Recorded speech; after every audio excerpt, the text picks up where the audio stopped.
What's Zam Alphas? We are here. It's your boy Alphas L May. I check going a little crazy. Let me go check on that real quick. Tough boy. Oh, well, we watch it on YouTube, but it's your boy Alphas L May, and we here with Monday Morning Quarterback. And I'm here. I'm joined with my boy today, and in a minute, Unico Williams will be joining us. I'm here with Monte Man Ray. How you doing today, my guy? What's up with it? Representative of the Broker Dudes back again. This time with sports talk. Even though it's not in the morning, you can listen at any time because it's finna get hot. It is. We about to get started. And today's topic, the first thing we're going to talk about is the Monday night football game tonight coming on. We got Kyler Murray going against Matthew Stafford and the St. Louis Rams. As we know, Kyler Murray have the best record in the NFL. Even games without Kyler Murray, apparently, they are still the one of the top rated teams in the NFL. DeAndre Hopkins missed 2. They got beasts like Chandler Jones. J.J. Watt, unfortunately, out for the season, but they are still loaded on all the sides of the ball. They run the ball real well. Kyler Murray, he got that little flick when he come off the edge. He looked like he healthy again, so he's looking really good.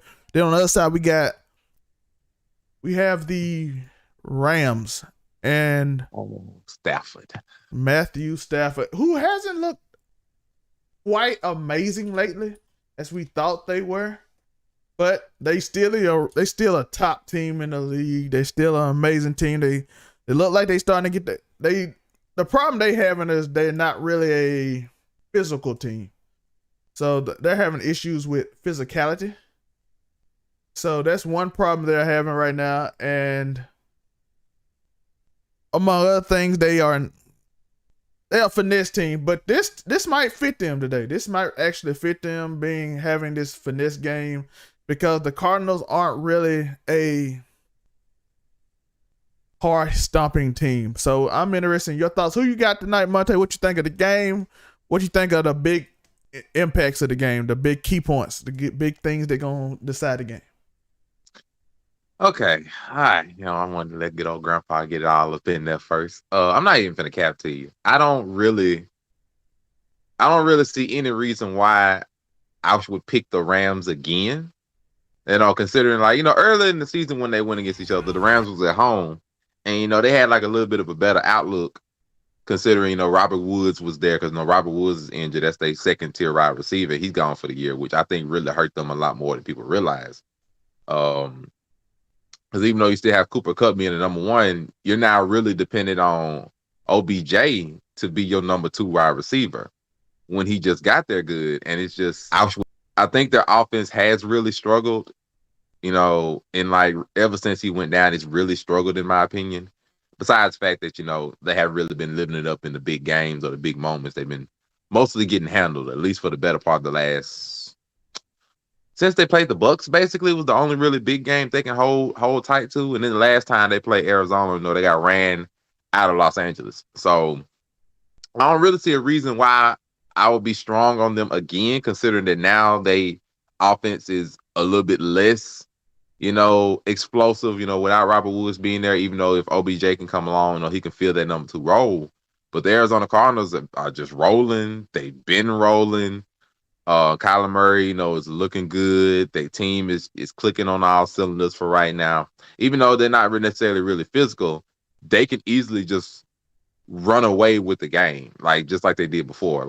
If they get through, I would honestly say if the Rams get behind by anything more than 1 score, if they go down by double-digit points, I don't really see them coming back in this game because the Rams are not a come-from-behind team. They're, like you said, a finesse team. And so they like to ride the wave of being ahead. If they have to come from behind, it gets really difficult. And I think that's when that pressure comes in on Matthew Stafford. We've all said about Matthew Stafford, when the big moments come, does he rise or does he fold? And most time this season, it looks like he's folded. It's been other reasons because you got to look at Sean McVay too. We know his play calling. Sometimes you got to help this man with his play calling because this is his first year as a Los Angeles Ram. And, they have to work together. So this is really like a really big game for people to, even if they lose, it's a really big game to see that if the Los Angeles Rams have what it takes to be considered a playoff caliber team that can make a run. Because if they get folded again, like if they get put away by 14, 20 points again by the Cardinals and get ran out of Arizona, I really think it might be time to hang it up for this year. And now, like, people might be shocked. They're like, no, it's the Los Angeles Rams. They all in for this year. They pulled up with Von Miller, got Aaron Donald. Like, they got this two-headed monster on it. I'm like, yeah, but what if they showed to say that they can really be a team that can get to the NFC Championship game, that can go through 2 and 3 really good winning teams back to back to back? And nothing this season other than that one win against the Buccaneers has showed that. Every other win they've gotten is against a team that's below 500, not really that good.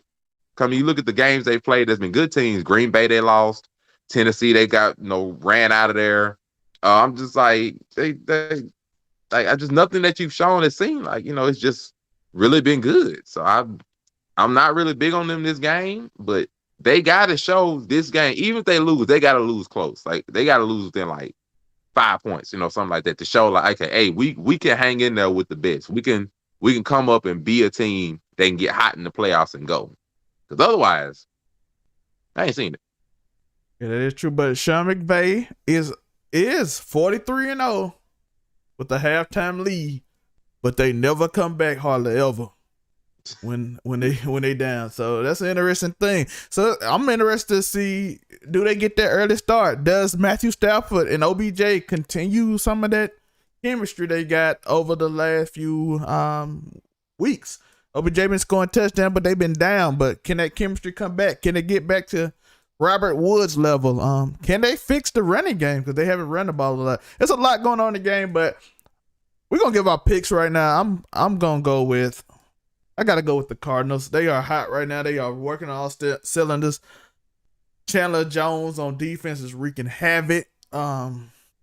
Secondary playing very well. Kyler Murray is Kyler Murray. And like I said, the Rams, that offensive line with Chandler Jones, it wasn't looking good that first time. I don't know how it's gonna change this time. So I'm gonna agree with Monte. I'm assuming I'm agreeing with Monte. I'm picking the Cardinals. I'm gonna have to go to Cardinals, but the reason I'm picking them is a little different. Is because if the Rams get the running game going and then get the play action off the run game like their game really focuses on, then they got a good shot of making this game interesting. My issue with this is that I don't know if Stafford is going to be mistake free like I feel like he's going to have to be, because Stafford in the last 2 to 3 games, he's thrown a pick six in both games. Like, he's thrown a back-to-back interception pick sixes in both games and literally turned the momentum of the game on his head. If that happens in this game, I don't think they can recover. Like, they're not really a come from behind team. And I think Stafford's going to have to be a really good Matt Stafford, like no interceptions, like play a really clean game to get this team on their right track. And be real with you, I don't see it. Not right now. I'm seeing Stafford struggling a little bit in this game. Now, Kyler Murray may struggle too, but I got more faith in the Cardinals team as a whole than I do with the Rams team right now. So I'm going with the Cardinals, and I'm going to look at them probably. I'll even give you a score, I believe, because the Rams ain't really defense heavy like I'm seeing, but I don't think this game will get too out of hand. So I'm thinking maybe like, I'll say 30-21. Something about that area. About 30-21, I feel. Well, so you got them beating the spread. By the way, the spread is Cardinals by 3. The Cardinals are at home. So that basically the book is basically telling you they don't know who's gonna win, but of course. Sometimes people, because you always give the home team 3, so it's interesting that it's 3. So maybe the bookers know something we don't know, but that's what I'm going with them. So Monte have them by more than 3. So they said Monte would take the bet for the Cardinals today. I definitely would. The spread by 3, man, shoot, I'm definitely going for that spread. So that's what we talked about in Monday Night Football. We got Aaron Rodgers versus the Bears yesterday. It started off kind of rough. The Bears had a few the Packers gave up a few long touchdowns. They were getting out to. It was a weird game because it was like the Packers was losing, and then as soon as the third quarter happened, the game was basically over. It's like Aaron Rodgers like, hey, it's time to play now. And then all I saw was they give the ball to AJ Dillon. He ran over 5 people. He give the ball to Aaron Jones. He get in the end zone. Welcome back, Aaron Jones. Then he gets a pass from Aaron Rodgers. He scores another touchdown, and basically almost ends the score until about the mid fourth quarter when Aaron Rodgers get another touchdown. But it seemed like this with every Packers game that Aaron Rodgers seems to they start slow, and then they pick up after the first half, like the Vikings. They did it with the Vikings a few weeks ago when Aaron Rodgers went in the locker room early and people was having a panic attack. Huh. Who you telling? Right. To me, I looked at that game and even though it got shootout crazy in the first half, which was good, the Packers gotta look. They gotta look at this special teams, and like it's something that's a little odd to look at, but that about 95, 97 yard punt return that the Bears got back by Jakeem Grant. Like, hold up now, that cannot happen. Like when your special teams gives a big thing, then they got like early in the game they got like a freaking 40-yard kickoff return, like a big punt return too, and then if it wasn't for like one of the Bears getting a penalty, they would have got a muff punt penalty as well, which would have put them on like the 5 3-yard line, so like really close. And I'm like, the game shouldn't have been as close as it was. The problem, like, they have to show up their special teams, and the reason why I'm picking on that is because Green Bay is all in. Like, everybody's been focused on like, the Rams is, of course, they bet all in with their picks and everything, the trades. Arizona looking good. And then people are forgetting the fact that the Packers are all in this season because it is a very big possibility that Aaron Rodgers is not there next year. Like, they are all in to be either Super Bowl or bust. So these kind of mistakes, they can't happen. Like, I love Justin Fields to death. Don't get me wrong. This is his first year. They're not supposed to be that close to an NFC Championship caliber team. They have to clean this kind of stuff up. Like, they can't have this kind of stuff happen. You give off big punt returns and a freaking kickoff return to Tom Brady and the Buccaneers, and what you expect gonna happen? Gonna be a repeat of last year, except a little worse. Like, they can't have that happen. So they gotta fix some of these ugly parts of their game up and everything before like playoffs and stuff get started. This can't happen. So I love the Packers, but that gotta get fixed because what they're gonna look like next year with Jordan Love. We saw that a few weeks ago when they went against Kansas City. It ain't gonna be pretty. So I'm just saying, like, though, these little iffy mistakes and stuff like on special teams, and you can't just always depend on Aaron Rodgers just come out on the field and just bail you out with a touchdown every time y'all give up something. Like, defense got to show itself up, and especially what they did after the second half. The second half, the Bears didn't really get anything, but they can't let this kind of stuff happen. They got to get in there. Yeah, hopefully they'll get Jair Alexander back. Kevin King been playing better, but he's still not really Kevin King not a starter. He's not a starting corner.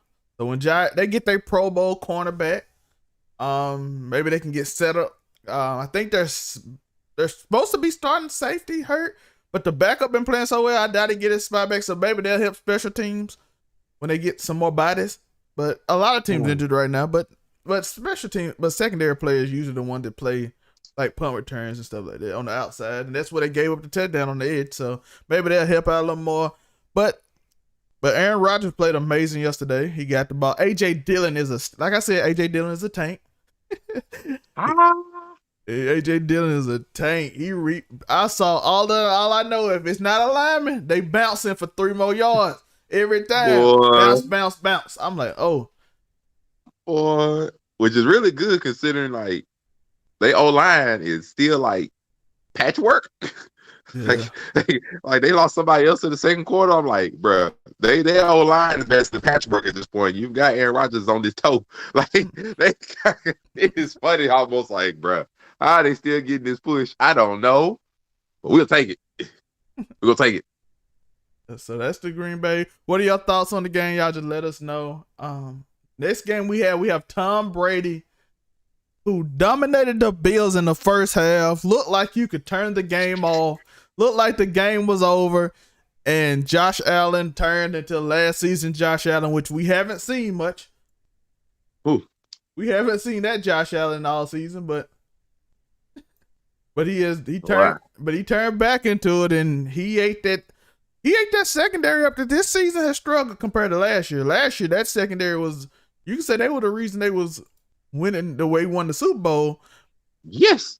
And this year they have games where they get 8 alive. They got a big game with the Saints next week with that Saints defense, but that offense is terrible. The Saints got. We're gonna talk about them in a minute. But Tampa Bay looked good for it. They were the opposite of Green Bay.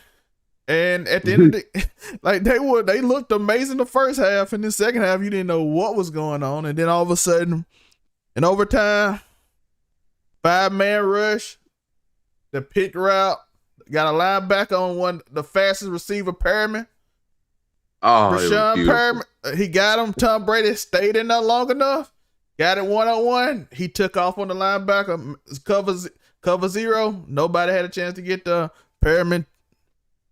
They risked the blitz and got 8 alive. 700th touchdown for Tom Brady, and it was a game-winning touchdown. Your thoughts on that game, Monte? That game was, I wanted to say beautiful, but nah, it was ugly for both sides. It was ugly for the first half of the Bills, because the Bills came out looking like they didn't know what they didn't know what was going on. They looked like they was not ready for the game, even though this is a huge game. Like, they still look like they were reeling from the debacle that happened to them over in New England. Like, that's what really they came in there looking like. And we come back after halftime, and then it just flipped on its head, like the Bucs again, time after time. They keep on taking their foot off the gas of all these teams. This has happened before. Like you said, they issues have been with their defense, which is the complete opposite of last year, as you say. Man, because last year Tom Brady had like ups and downs games where he wasn't really looking like MVP Tom Brady by this point in the season, but he was still pretty good. This year, Tom Brady is looking like the pretty good favorite for the MVP. If you're just gonna go ahead and be real with it, he's a pretty good favorite for the MVP looking right now. And like that offense is clicking, even with Antonio Brown and the situation going on with him and him being missing. And Arians is like he a little mum or what, he gonna come back or not after the suspension, which he will, because I mean, like, ain't nobody gonna be stupid. Like, a good wide receiver, like, I don't care, you gonna make the Super Bowl run, so you gonna come back. We ain't worried about that mess. But they still look good. But I worry that we're week 14. We only got about 4 weeks to go. We like defenses can't. And this is on them, Green Bay and all the rest of them. Defenses cannot be giving up huge leads or huge amounts of points in bursts like this and expect to get to playoff contention and make deep runs. Like, this kind of stuff can't happen when you've got high offensive caliber teams that's looking at, even defense so much, but a lot of teams in the NFC have high caliber offenses. Green Bay, Arizona, the Rams, if you still consider them, depending on how they look tonight. Like even the Cowboys, like, they have high caliber offenses that can score in bunches. Your defense is going to be important. And though I love Tom Brady to death, getting him to win a coin flip 3 times, on the way to the Super Bowl, hey, I don't know if luck running that doggone well. Like, they got to make sure to lock down and put their foot on this gas and go ahead and finish some of these teams off, because I don't like that. I don't like that they had to depend on getting to overtime again. I'm just like, like, this got to stop. Like, I have to make sure, like, because if I really got to look at it, the Bucs are probably like my preseason favorite to get back to the Super Bowl, which is extremely hard to do in and of itself. They're my preseason favorite to get back to the Super Bowl because their team looked the most complete before the season started, and even now their team looks relatively good compared to most in the NFC, just other than like Arizona and stuff. But like, they can't come up with only 3 points in the second half and expect them to get the job done and be missing connections to different receivers, and just they can't do that. They got to clean that up as well. Otherwise, it's gonna be one time Tom Brady might not be able to come in clutch for him when they done gave up 20, 21 to 28 points in the second half. I like it, but I mean, more than likely they're gonna be fine, considering like they still got to play the bulk of their division for the remainder of their games for the most part. And so I'm not even really worried about them. Even when they play the Saints next week, though, that was the game that Jameis Winston went out And they came in and had the backup quarterback come in and play for them. It's like, Trevor Simeon, I'm good with that, but I don't really expect the Saints to win again because like in that one game, when you bring in the backup quarterback, people tend to not really remember that you don't plan for the backup quarterback over the course of the week. You plan for the primary quarterback that you expect to come in. So when Trevor Simeon comes in the game, it's like, oh, well, he's not. No, he's not Jameis Winston. He's gonna throw differently. He's gonna have different plays rolled up for him, different things like that. So naturally, the Saints look good in that game, and they've always had the Buccaneers number, but they've always had like good teams and decent to good quarterbacks. Now that offense is not looking pretty, so it might actually be like relatively low scoring next week, but we'll see how that goes. We'll see how it goes.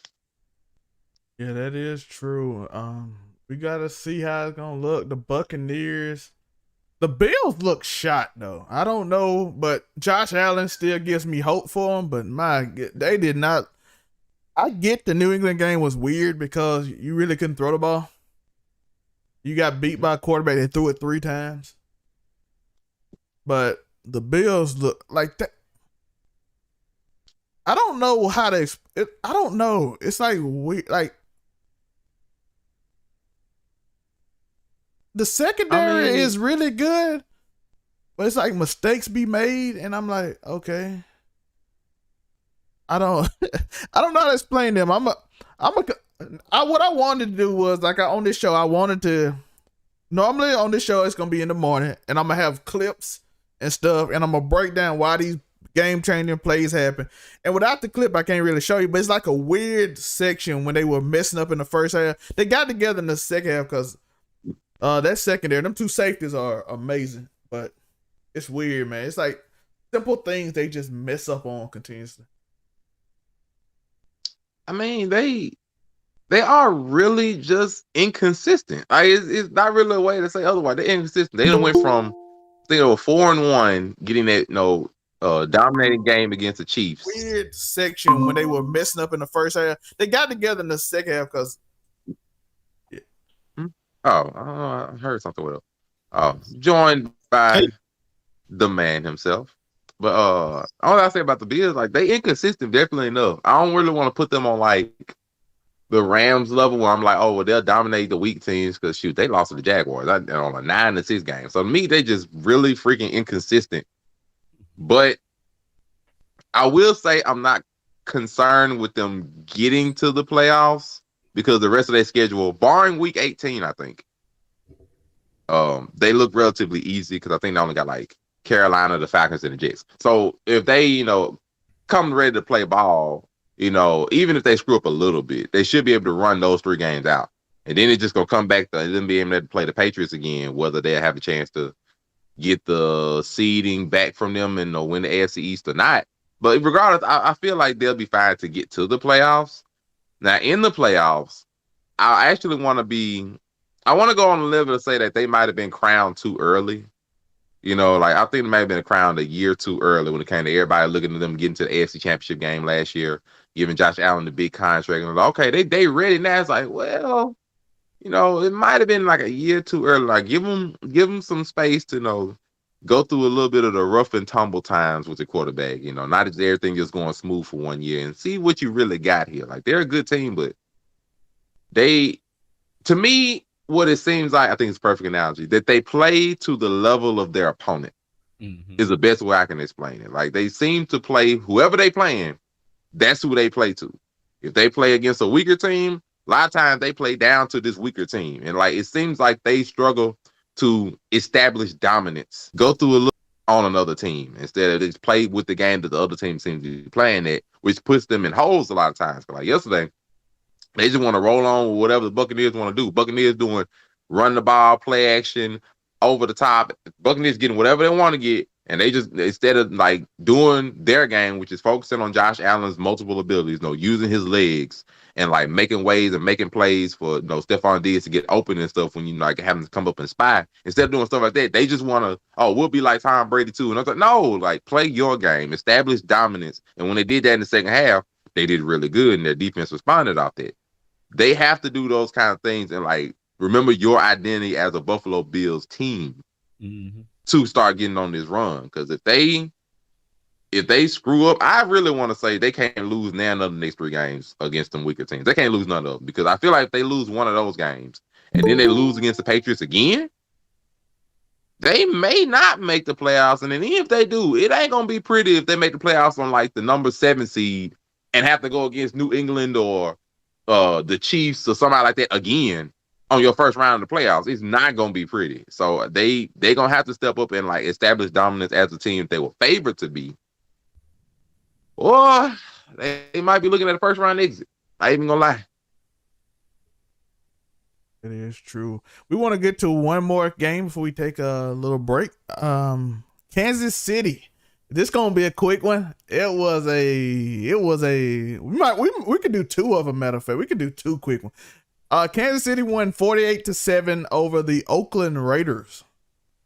And that game was not pretty at all. They dominated from the beginning to the end. I don't even know what to tell you. Kansas City defense has improved from 32nd in I think it was week 3 or 4. They were 32nd in rush defense and 32nd in pass defense, which I've never heard of before.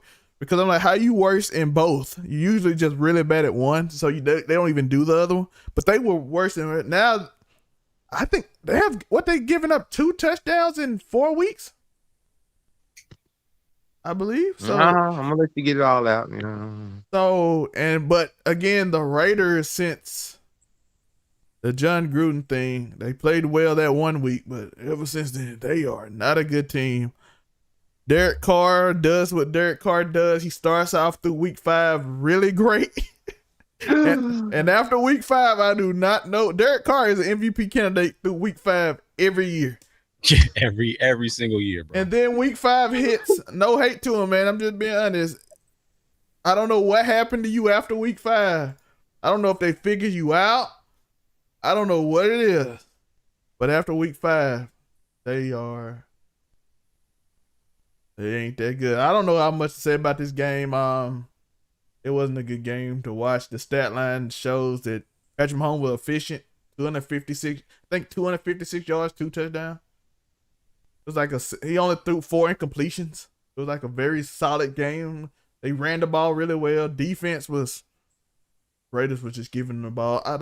It's the Raiders at this time of year. But I don't. Monte Joe. If you don't mind, I just want to say congratulations. I was listening to the show while I was at work, so before I could be caught up.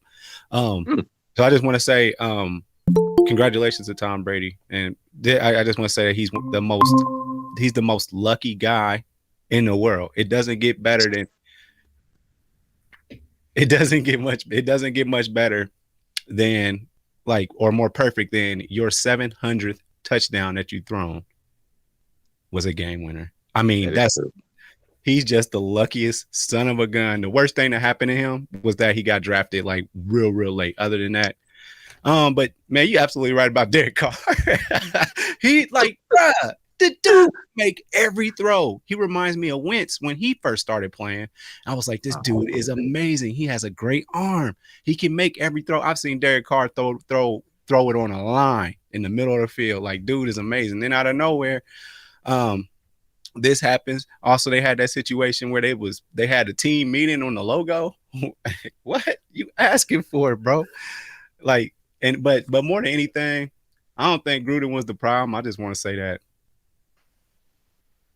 Gruden was not the problem in Raiders. The Raiders just have a problem, and it wasn't John Gruden though. Well, I guess I'll just join in y'all in saying the Raiders have officially Raidered again for the 3rd year. And, started off beautifully at 5-2, and they sit at 6-7, looking at what happened to their season. But I mean, to be a little bit more fair to them this year compared to previous years, they lost their head coach, then they had the situation with the up and coming wide receiver, and then the Raider curse of just Raidering again. Mm-hmm. So I mean, it is what it is with the Raiders. No, I don't know what they're gonna do because it's off season. They gotta answer questions with Derek Carr. They gotta answer questions with their head coach. They gotta answer questions with their offense and their just everything. So at this point, I don't even want to bother with them. When it comes to the Chiefs, I'm gonna say something that might be a little unfavorable. I don't believe in them. I'm gonna tell you this now. I do not. I do not believe in the Chiefs. I do not believe in what they've done over the last 6, 7 odd weeks, even though people were like, oh, it looks beautiful and things of that nature. I'm going to tell you why. Look at their schedule that they played on the teams over the last like 6, 7 weeks. After the Titans lost, which was when everybody was like starting to abandon ship a little early, they played the Giants. They played Green Bay with no Aaron Rodgers. They played the Raiders. They played the Cowboys without Amari Cooper, and when CeeDee Lamb got a concussion early in that game as well. Then they played the Broncos. Then they played the Raiders again. And people were like, oh, that defense looks amazing. It looks wonderful. Look at the level of competition that they played. They haven't played anybody worthwhile, and the worthwhile teams that they would have played against were missing important pieces. So therefore, of course, their defense is gonna look better. Like, I'm not even gonna look like, oh, like literally their last 6 weeks, they have played opponents that have had severe handicaps or are handicapped in and of themselves. So I'm not gonna just be like, not to mention through all those games, their offense has only looked anything near what the Chiefs offense we expect when they played the Raiders. Every other team, they've averaged 22, not average, they've scored 22 or less points every single game. And I'm like, the Chiefs offense still has major problems with them, mainly because they don't really have a third offensive threat. Like, they have Tyreek Hill, they have Travis Kelce. They don't have a third offensive threat. Sammy Watkins was their threat, and he's gone all the way to Baltimore right now. And so they don't really have that third offensive threat to sort of spread the field, and they have been struggling offensively and still are. Even though it all looks wonderful with the Raiders lane, I mean, it's the Raiders. They've always, scored big on the Raiders regardless of whether they won or lost. So I'm not even going to go into that. But what it is going to show me is the Chiefs will be taken seriously is this good old Thursday night game, because this game against the Chargers is literally for the AFC crown almost, because whoever wins this game is going to be first in the AFC division, in the AFC West straight up. So I didn't realize how like up there the Chargers were this year. I didn't know their record was like that. They actually serious. So yeah, you're absolutely right. They were another like early team that was like 4-1, like, oh, Super Bowl hopes, and then like, okay, slow down, got a little bit of struggle, but they didn't look good over the last 2 weeks. Even though I don't know if Keenan Allen's gonna come back and play this game, because he was on the COVID protocols, and I don't know if he's vaccinated or not. But either way, their offense looked good yesterday. This is for the AFC West first place. And the Chargers is not a team that's just finna like, well, they have, in the past, struggled on time, but they can easily score 30 points with the Chiefs and stuff like that. So this is going to let me know if this Chiefs team is seriously back, is if they play this game. Like, this is going to be like, okay, Thursday night, big matchup, AFC West division, top title up for grabs. This is going to let me know if the Chiefs are here. If they here or they not here. Because otherwise, I got to remember, they lost to the Chargers earlier this year. So, like, this is it. This is going to be for their top title crown. Like, after this, whoever going to have this got the option to run away with it. Just going to let me know if the Chiefs are real. Because right now, I still don't believe it. I said we're going to do another quick one. I don't even care about this game enough, but speaking of Chargers of Giants, the Giants are not a good football team. Just get that out of the way. Justin Herbert is amazing, and that's basically all I got for the game. I actually even watched that game, and it was it wasn't even me just studying back up. I actually watched that game, and that game was it wasn't a good game to look at, except for watching how amazing Justin Herbert can throw like a post route between two safeties on the money with a cannon, and you be like, oh, that's why people love him. So I don't know if y'all got anything to say about this game. The Giants look like their coach is fired again, even though he just got there. I don't know what's going on. They already fired. They already fired the offensive coordinator from Dallas. I don't know why they hired him, but they fired him already. So that was a scapegoat. I think the only thing I'm gonna say is that I feel sorry for the Giants, because after this season, they're going to clean house. Like, I already think it's a moot point that Dave Gettleman, their general manager's gone. I think it's already just a lock that he's gonna be gone. Joe Judge probably gonna be gone. Like, Daniel Jones might even be gone. Like, I literally think they're about to clean complete house on this offseason and just get rid of everybody. Because I really feel sorry for them that, other than the spark of the Eli years, we lost Eli, okay, they could do something. Nothing. Like, just no hope. every season, just nowhere close to the NFC East. No playoff berth, nothing. And I'm just like, I feel sorry for the Giants. I really do, because New York is a big mecca and a big market for people to be able to like make something of themselves, and just them and them Jets, it has just not been what they've been hoping it would be. It just hasn't. And so I feel sorry for Giants fans, because like at least the Jets can be like, well, we got a top three pick top three pick quarterback that we can hope for our future on. New head coach. We got we can give it like a year or two and see what we got. Giants, this has been their project for like 3 years. Good old Daniel Jones, picked up a little bit earlier to get him. This has been their project. So I'm sorry for them, because they about to clean house, and it's going to be another rebuild project, and it ain't gonna be pretty. So I was trying to ask you, what about Saquon? They get rid of him too? Nah, but now they realizing why most teams do not draft running backs extremely high. Now they learning why, because he was number 2 overall. Now they learning why, even though I'm sorry for him, and it's been an injury-plagued career thus far, and I'm really sorry for him, because he is a really good running back. But that's why you just do not pick running backs early, because you generally don't have to. Because running backs, you can almost make a running back or make a running game work. But you got to get the quarterback right, and they haven't.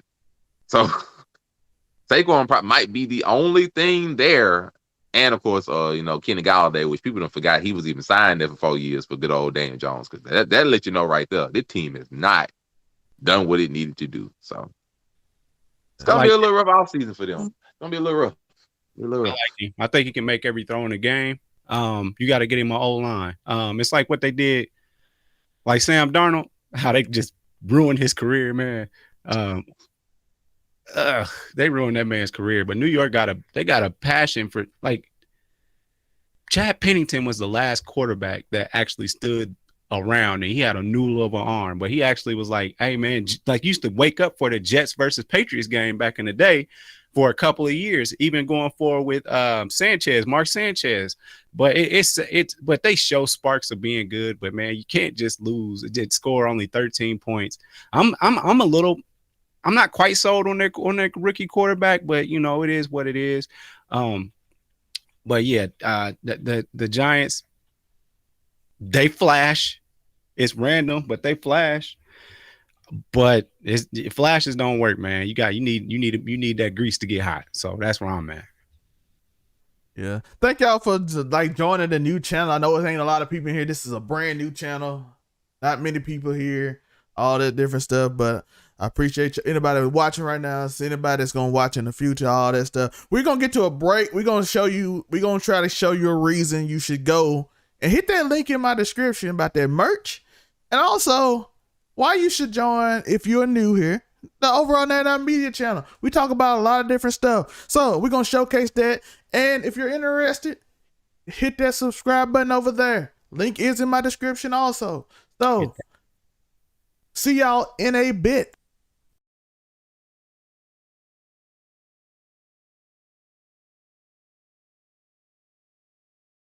Just you learn the rules to win. And when you learn the rules, you can't complain. For example, you can't complain about a chess game when you're so used to playing checkers. Like, no, this is this particular game. You learn how to play this particular game. Twan mentioned that void. I feel like a lot of men and women use whoever they are in a relationship with, they're dating, we're going to talk about marriage later on, but whoever they are seeing in a relationship, you try to use that to fill a void. If we could talk to somebody 2 hours, but then how many people, or our past few years that we've dated, can we honestly say, man, I can legit have just a straight 2-hour conversation with them? Not just FaceTime where the phone's staring up at the ceiling and we doing a bunch of other stuff just sitting on the phone. Not texting, every couple minutes, every hour, but like actual conversation with them. Turning simping into pimp. What's up, man? What's your boy, What's up, man? Look at it, we got that merch. Sell React. Overall 99. Merch link in all the bios. Get that merch. Do you hear me? Kid Credit Players, Sell React, Overall 99 logo. Man Cave coming soon. Just a Fan coming soon. Backseat Gaming, all that merch coming soon. Love you. Peace. That is probably one of the most manly things you will ever see, because it's not going to be the most emotionally supportive thing that you could ever see. It's to Monte's point, you gotta realize when you are a support system or when you're a crutch. I've always had someone close that I can let my guard down just long enough to freaking get it out.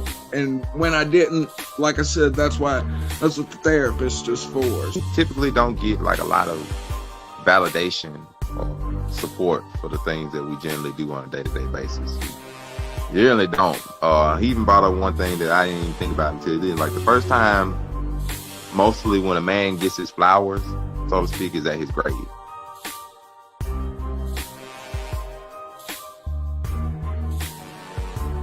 I don't care for Peter Parker all like that. I like his side characters more than him.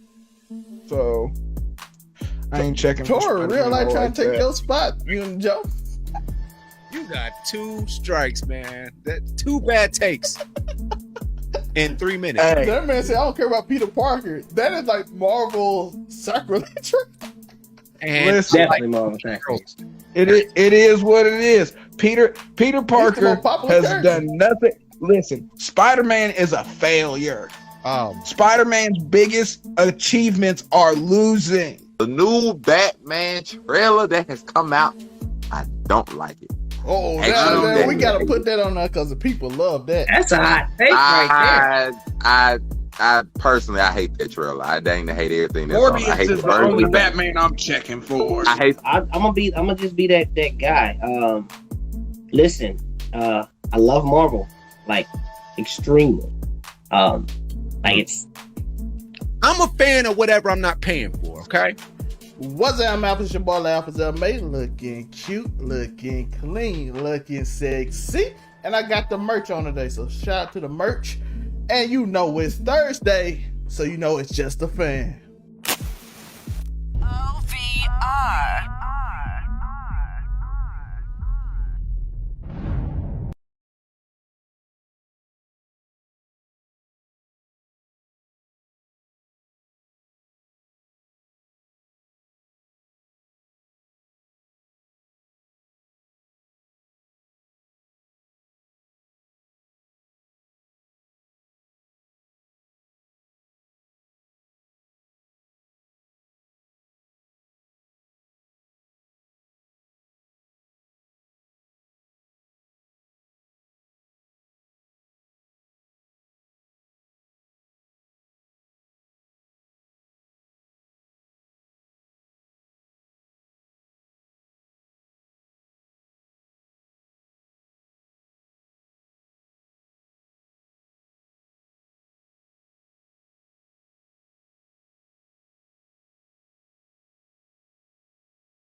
Welcome back to the show. We are back, and right now we want to give a moment of silence for Demaryius Thomas.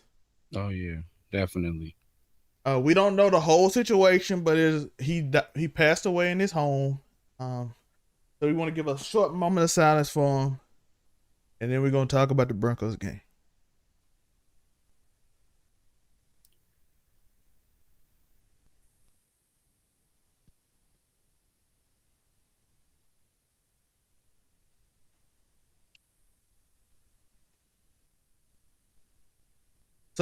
So as everybody know, Demaryius Thomas, we said, passed away.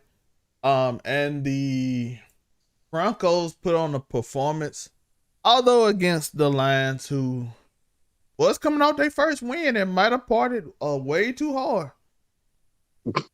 But Dan Campbell looked like Cowboy Dan Campbell looked like he was too excited for that one win. But they got their first win. They lost this week. And at the end of the day, this game kind of hard to talk about, but I saw the corner get a pick and put it on the 10, so it was an emotional game. It's probably one of the games I really rooted for a team, because I don't really root for teams like that. Because I'm like just a football fan. Because I didn't like growing up. I wasn't a football fan until I started playing football in like 7th grade. So I was always basketball guy. I'm playing basketball. We doing basketball. Shout out to my man Gerald in the chat. What up? What up? What it do? Shout out to him in the chat right now. But yeah, we got this game was fun to watch though. It was a blowout, but it's like the team you really want to win just dominate. And I said in pro football I don't really have it. College football I do. Of course I got that in college football, but pro football I don't have that. So that game was entertaining for me to see. It was good to see the Broncos. And by the way, the Broncos been playing well, so ain't nothing out of the ordinary for me. What are y'all thoughts on the game? Nico? Yeah, 100%. You know, I'm a part of the wide receiver fraternity, so we definitely hated to lose somebody like Demarius. He was about to be 34 next week, I believe. Man, that's young, and like that's the beginning of your retirement in a sense. Like he had so much life to live. I believe this stemmed from a car accident where he started having seizures and stuff. And so again, prayers up to him. Man, listen, I hate to move on just so quickly from that thing, but I've always liked Teddy Bridgewater. I don't know why he can't find proper success in his just due. I don't get it. And another thing, Broncos defense just over the last few years, man, they've been great. It's just the offense. What are they doing? So. But again, I'm glad that they were able to share that moment for DT for sure.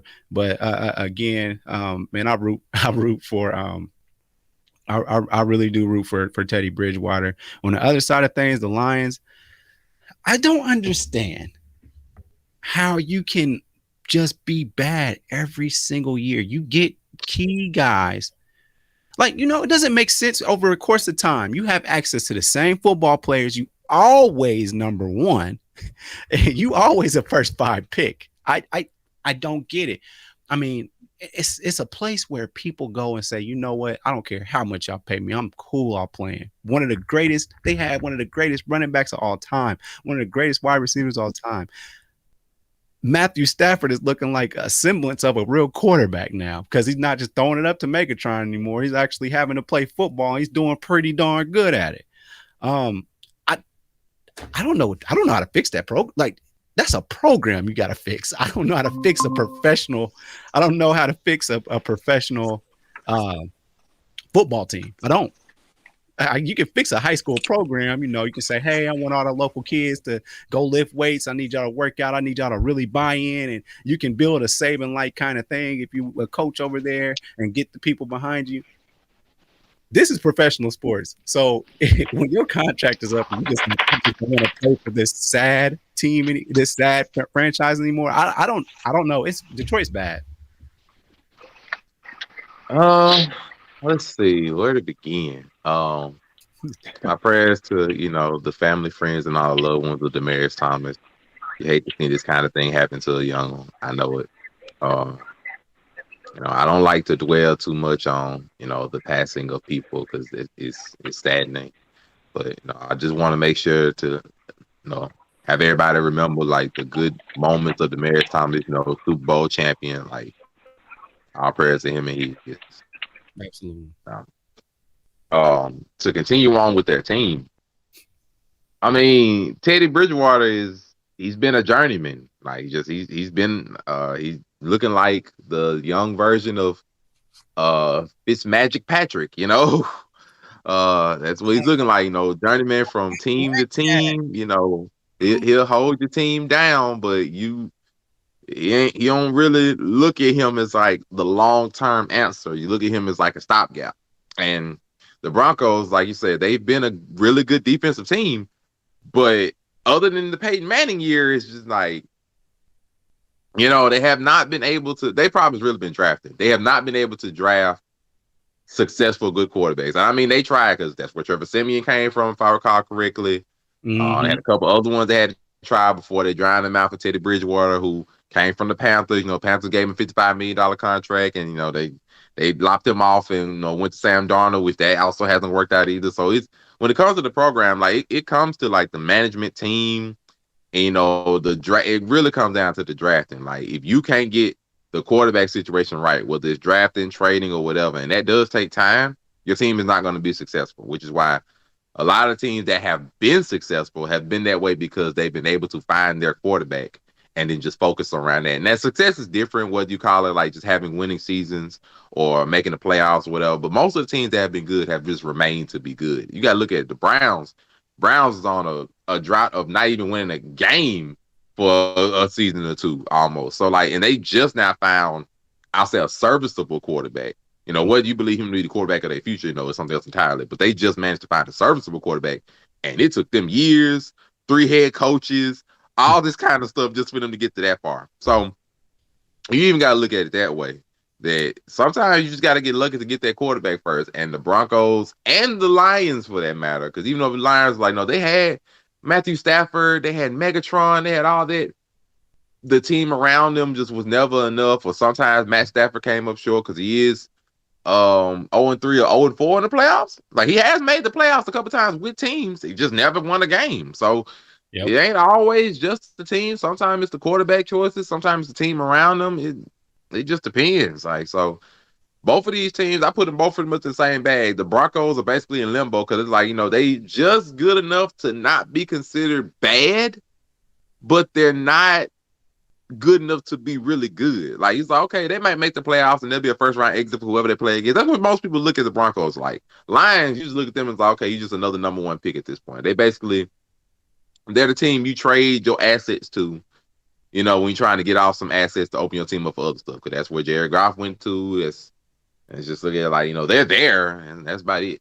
So it's unfortunate. So Lions, they're looking at a number 1 draft pick, which they're going to have another watch. It's going to be something else in the offseason you're going to watch for. When they look in the offseason, they're going to be like, okay, so do the Lions take a chance on one of these up-and-coming quarterbacks, even though they got Jared Goff for another 2 years? Or do they try to build around Goff and see what they got in him then? This is coming because this is what they deal with themselves as. And it's very sad that people are going to question them if they draft a quarterback, but it's that's what happens. So say, see what you got in Goff. Give him a chance. He went to the Super Bowl. See what you got in him.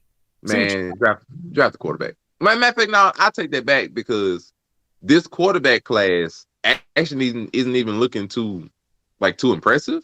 So you can skip out on the quarterbacks this ride if you want to just show off the team a little bit. You could do that because they do have a few number 1 picks. They're gonna have one this year and a few of them that they got from the Rams, and so they will have a few picks. So if they want to show up the team, this would be a good year to do it since the quarterback class isn't looking too hot. So they can do that this year. But if they want to get a quarterback, man, go for it. This quarterback might get lightning in the bottle. Who knows? Find Tom Brady again. This quarterback class is going back to school. they going back to school. Get some of these offensive linemen, bro. That's what you need to go for. Get some of these offensive linemen, bro. Start some new stuff. They always gonna have him. Absolutely. Only person I see people even want is Matt Corral, and people got a problem with him because he's short. So who? Yep. I'm I say short the offensive line. Matt Corral put up numbers. He was at the Heisman Trophy. He lost to Bryce Young because this class is the people you want are all young. So no. And don't go for the Alabama quarterback. So don't do it. Yo, hey, Mac Jones said he got a problem with that. Speaking, they didn't play this week, but yeah, the Patriots said, Mac Jones, hey, all I got to throw it 3 times. Old Tom Brady and that cold. They going to give me the call in New England. You know who my owner is. Speaking of ownership, Detroit, only thing I gotta say about y'all, get a new owner because that it starts at the owner and y'all cursed. So if it's that cursed, no matter who y'all get, that man hired a life coach. He hired ET to coach the football team. All he do is yelling, man.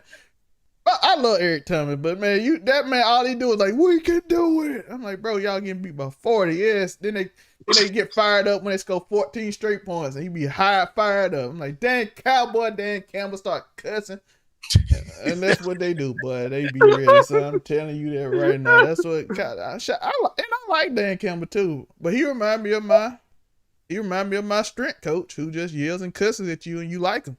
It don't mean he's your best coach, but you like him. You like, yo, this dude cool. Like I can go to the club with him. He's like, he'll be a fun time. Oh wow. So can I ask you a question? What's that? So is it the city of Detroit? Like, think about it. Like the Pistons, they had to develop that team when they went to the playoffs, when they won their championships. Like that was a developed team. And all because of good picks. You know what I'm saying? Who was there? Chauncey wasn't really a big signing. Who else was it? You had Shea Wallace. He was kind of a traveler in a sense. I think he made his name in Portland. But end of the day, y'all always drafting that city. What's up with the city of Detroit, man? Is it Big Sean? I don't know, bro. I don't know what to tell you, Joe. Honestly, don't. That city is. I don't know if it's just. Can I just blame the city? That's what I'm asking you. Is it the city? I don't know. Detroit. I don't know if you could just blame. It's a weird situation, man. I don't. But they have had success. They got Cade coming. He's starting to show a little sign, but we'll talk about basketball a little later on. But they have Cade. I don't know. We're gonna see. We just gonna see. That's all I know. We gonna, man. You can blame the quarter. You can blame that. No, they gotta find their quarterback. That's first for anything else. They had the greatest running back of all time, and he like, I'm leaving at 28 years old if y'all don't give me the ball. If y'all don't trade me away. They're like, we ain't trading you. He like retiring. He like, you ain't retiring. And he retired. He never came back. Kevin Johnson ain't even 30. Hey, if y'all don't trade me, I'm retiring. You ain't retiring. You like this money. Kevin Johnson, the Hall of Fame right now. He didn't come back. It's something that tell you something. The youngest Hall of Famer all time. Yo, when your players start telling you, like when you try to call them, normally everybody call the players bluff, but they like, we ain't playing for you no more. Matter of fact, Gronk went to Detroit. He retired until they traded him. He did. He retired, and then they traded him. He came back. Gronk would have been under 20 when he retired. It gotta be something. If you have three, you got one of the greatest running backs of all time, one of the greatest tight ends of all time, one of the greatest receivers of all time. The tight end didn't even play for y'all. He said he retired before he even stepped on y'all field. You gotta get rid of the owner. You gotta get rid of the owner, dog. That's the only thing I can tell you about that. You know that ain't happening, but you gotta just. It is some management problems. You got 3 Hall of Famers just retired on you. Just I know. We're gonna talk about some games that were just terrible to watch. Cam Newton is 0-11 in his last 11 games in Carolina. And their coach, and I'm just gonna say this about this game because their coach is I know they just fired the head coach. Now they got a new coach. And he decided to play musical chairs with the quarterback every time they throw a pick. And they keep throwing picks. So you see every quarterback, every drive. So I'm like, what is this? You got beat by Atlanta, bro. Atlanta got Cordero Patterson, and that's it. Cordero Patterson in 2021, not 2017. In 2021 is by far your best player. And I love Cordero Patterson. I'm glad he finding love because he's really good. But he can't, in 2021, he can't be your best player on your team. Matt Ryan doesn't even, ever since he lost to Tom Brady, some reason they give up 40-point leads every week. He got therapy. I don't I think they gave up like 20-point leads, like the most anybody, and I don't think nobody else has even given up a 20-point lead. Like they just do it. I can look up that stat, but that situation is messed right there. That is a terrible, terrible situation. you got a talented MVP consideration running back. You got that, but he can't stay healthy. You have a solid defense. I mean, you lost something when you lost Luke Kuechly for sure, due to retirement for his body. I believe that's what he said. But top of the game when he left, man, you ain't got really real wide receivers out there. The Carolina's a shell of what it was when Cam was there. They picked up an arena football legend, picked him up, and he can sling the ball, but he's not a franchise quarterback. And then Atlanta, I don't know, they might be up there with Lemon Pepper Lou. They don't care about this season. I wouldn't either. Cordero, I'm glad he is actually somebody that's actually they finally letting him play his role, but I mean Chicago just didn't know how to use him at all, or they couldn't get him the ball.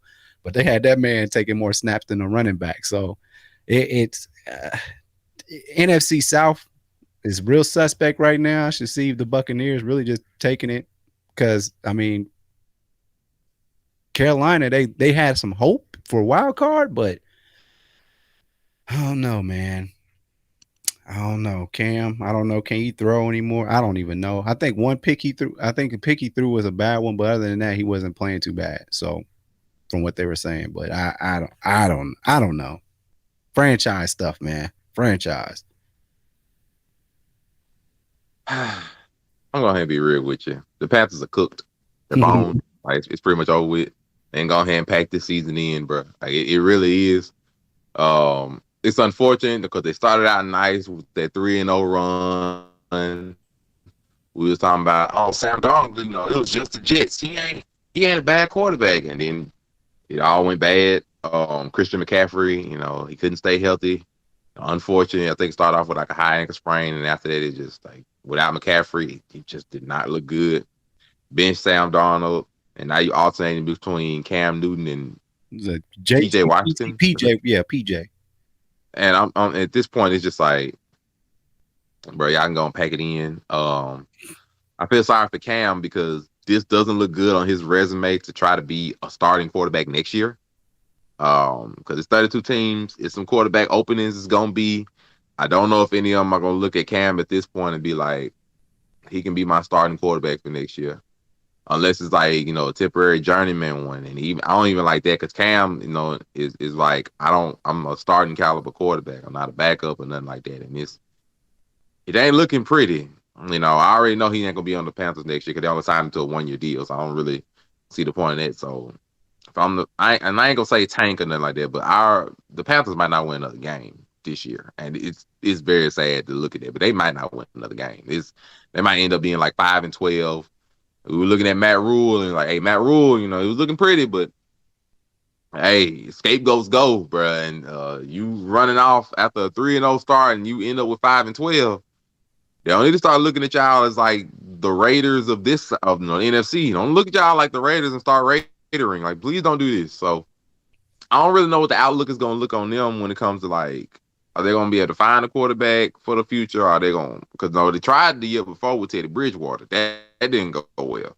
So they've been searching for a quarterback their own self. They've been struggling, and it's just like, okay, well, I don't know what they're gonna do. Cam, he's gonna be a journeyman. I don't know what team is gonna take him and possibly start him. We'll have to see how it looks. Now, to be fair, the team around Cam is not good. Without Christian McCaffrey, this team is not pretty to watch. It really is. So to be fair against him, he hasn't really had a good offense to play with in 2 years because the Patriots, when he was playing on their offense was trash. And now this time we come back, no Christian McCaffrey. He's coming in halfway through the season, so he's almost doomed to fail. But, he was just thankful for like a starting caliber job. The Falcons, I actually say they look a lot better than they used to. Like the run game was clicking and has been doing that for the last couple games, I believe. So like they actually looking like a decent team again. Actually winning on the road, which is something that I haven't really seen Atlanta do for like 3 years.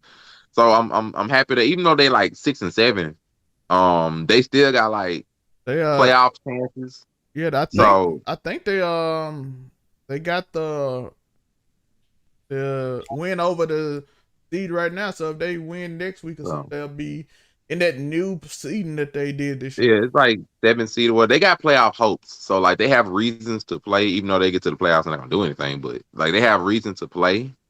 Like I said, we're sitting there with the rise of Cordero Patterson. You know, Kyle Pitts is still there getting his first year's training and stuff in there. I'm basically saying training. Then Mike Davis is down there. So they looking like a good, decent team, you know, to possibly try to make a playoff run. But I mean, how many more years do we really give Matt Ryan before he decides to hang it up? Like I don't really know what we're gonna call them at this point. Just Atlanta, you know, at least they have a reason to play this season. The Panthers. They might. I don't want to say they're gonna clean house. I think Matt Rule will get another year. I really feel like he will, unless they just run off and just don't get no games. But to fire the head coach and then have still try to look for a quarterback, I mean, what really you gonna do at that point? So the Panthers are in a little bit of a limbo, and I don't really know how they get out of it. Like they got to get lucky. Like who are you gonna get? Kirk Cousins end up at the Panthers land next year? I mean. I honestly have no idea. There's a lot of 6 and 7 teams in the NFC right now in second place in their divisions. It's going to be interesting. It's going to be interesting for sure. I mean, but Aaron Rodgers can't go to everybody's team, bro. That's all I got to say. Aaron Rodgers can't go everywhere. It's just what it is.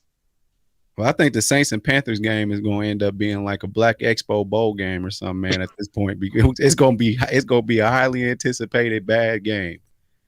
Oh God! Speaking of the Saints team, the Saints beat the Jets 30-9. Saints got an amazing defense. Alvin Kamara, Slant Thomas. For the people that don't know, I call him Slant Thomas because I have never seen him run anything but a slant. Yeah. That man catch 90% of the passes that come his way, all slants, but he catches it all the time. And he amazing receiver. Now he's an amazing receiver. But 1,002 receptions for 500 yards on the year. Yeah. So all on slants, my God, all on slants. But Alvin Kamara hasn't played. I think the Saints, Jameis Winston not really playing. That's it for him. His season's done. Yeah, so you got Jameis, no Michael Thomas, no Alvin Kamara, no Jameis Winston. You gave this quarterback who ain't really a quarterback all this money. You Trevor Simeon. You see how the Broncos look with him, and the Broncos look a lot better right now with Teddy Bridgewater. So you see a difference. Like they 7-6 now. Last year they were nowhere near that. So this was a terrible game to watch. Shout out to my cousin DeMario. You probably finna be a Pro Bowler again. So, hey, Brandon, Mississippi. Let's go. Shout out to that man. I imagine next year it's really going to be 3 teams really chasing after a 45-year-old Tom Brady. They don't know what to do. They don't know what to do. I actually saw the Saints possibly winning this with Jameis there the whole time. I had them taking out the Bucks, but I think Tom Brady got a real big. He got lucky on that one. But man, that team without Jameis, I mean, you're right. That's my love when you start talking about Taysom Hill because you have zero respect for him, Zelmay. This man, a tight end playing quarterback. He just like Tebow, bro. If you ask me, a fullback. I feel like let's bring back Matt Allstott. Let's bring him back. He can catch real well. I have no disrespect to him as a football player. He just ain't my quarterback. You're right. He can go play tight end all day. I see him make some amazing catches for the Saints with Drew Brees. Athletic. Monte seen him. He done caught a lot of touchdowns. I mean, I'm with Trevor. I'm not even gonna lie to you. Like the man's not a quarterback. Like I'm just gonna be real with you. Like at least he's not tight end, like though. to me. Tim Tebow in a tight end. He was playing with a stent on his finger. Like it's Trevor Simmons is not hurt, right? I don't really like he's not hurt. Like, but you really want Taysom Hill in that back. He's that bad. I mean, they won. He's gonna be that much better. Like he can run with a stick. I'm saying with a stick on his finger. Is he gonna be that much better than a fully powered Trevor Simeon? Like The season's over anyway. Like, I mean, Well, they may not want to face it, but the season's over. Like, it's Seven. done. Once it goes down, They in that spot. They in their that. season is 7 might done. can get in. I'm telling you, Their that season is done. that new playoff season got a lot of these wet teams thinking they got hope. Because if they didn't have that 6 and 7 seed, all of them be done. The Eagles wouldn't even be trying right now. Man, look, they have not won a game since Jameis went down until this Jets game. They were 5-2. They are That's Trevor 6 and Simmons. 7. They're 6 Like, and 7. they have not won a game since Jameis Winston went down. Bro, I don't understand. Like, their season is over. Like, I'm sorry because they were looking really nice. Their season is done. It's over with. Their season is finished. They lost to Atlanta. They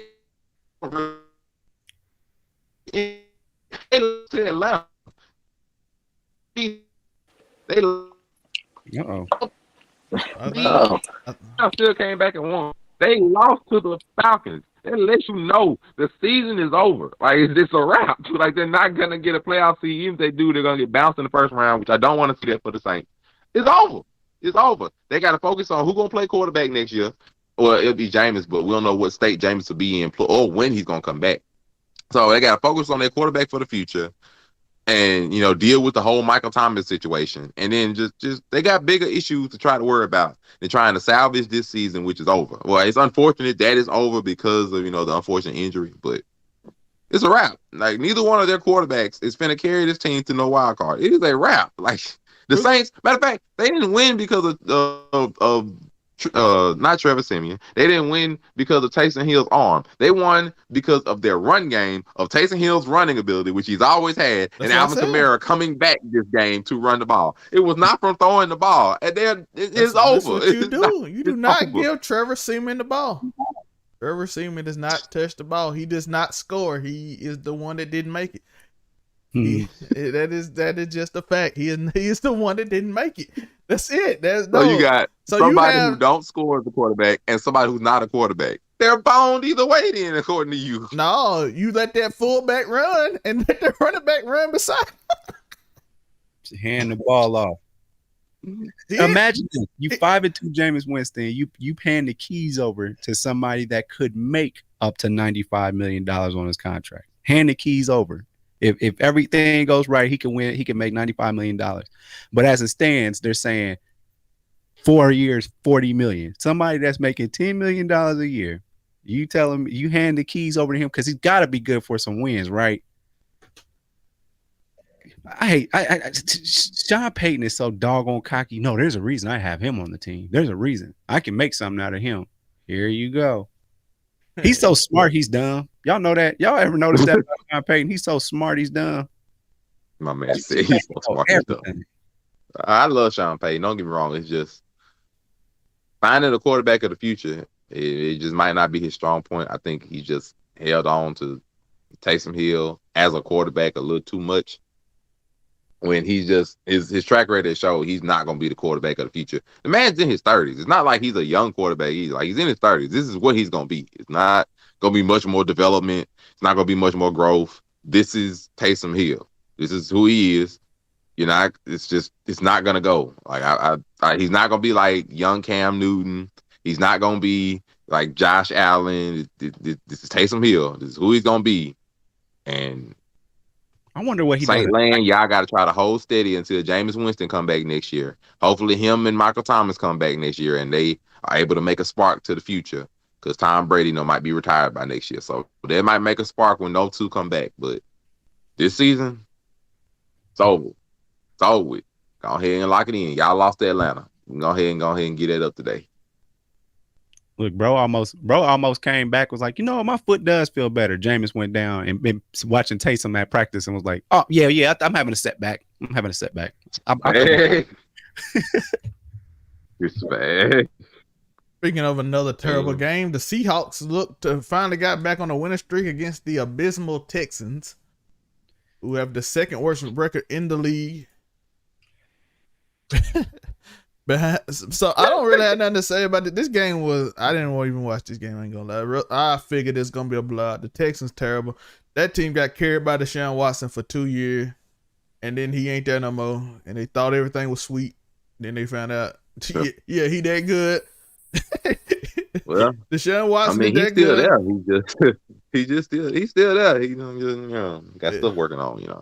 He's still there. He's still getting paid. He just he around.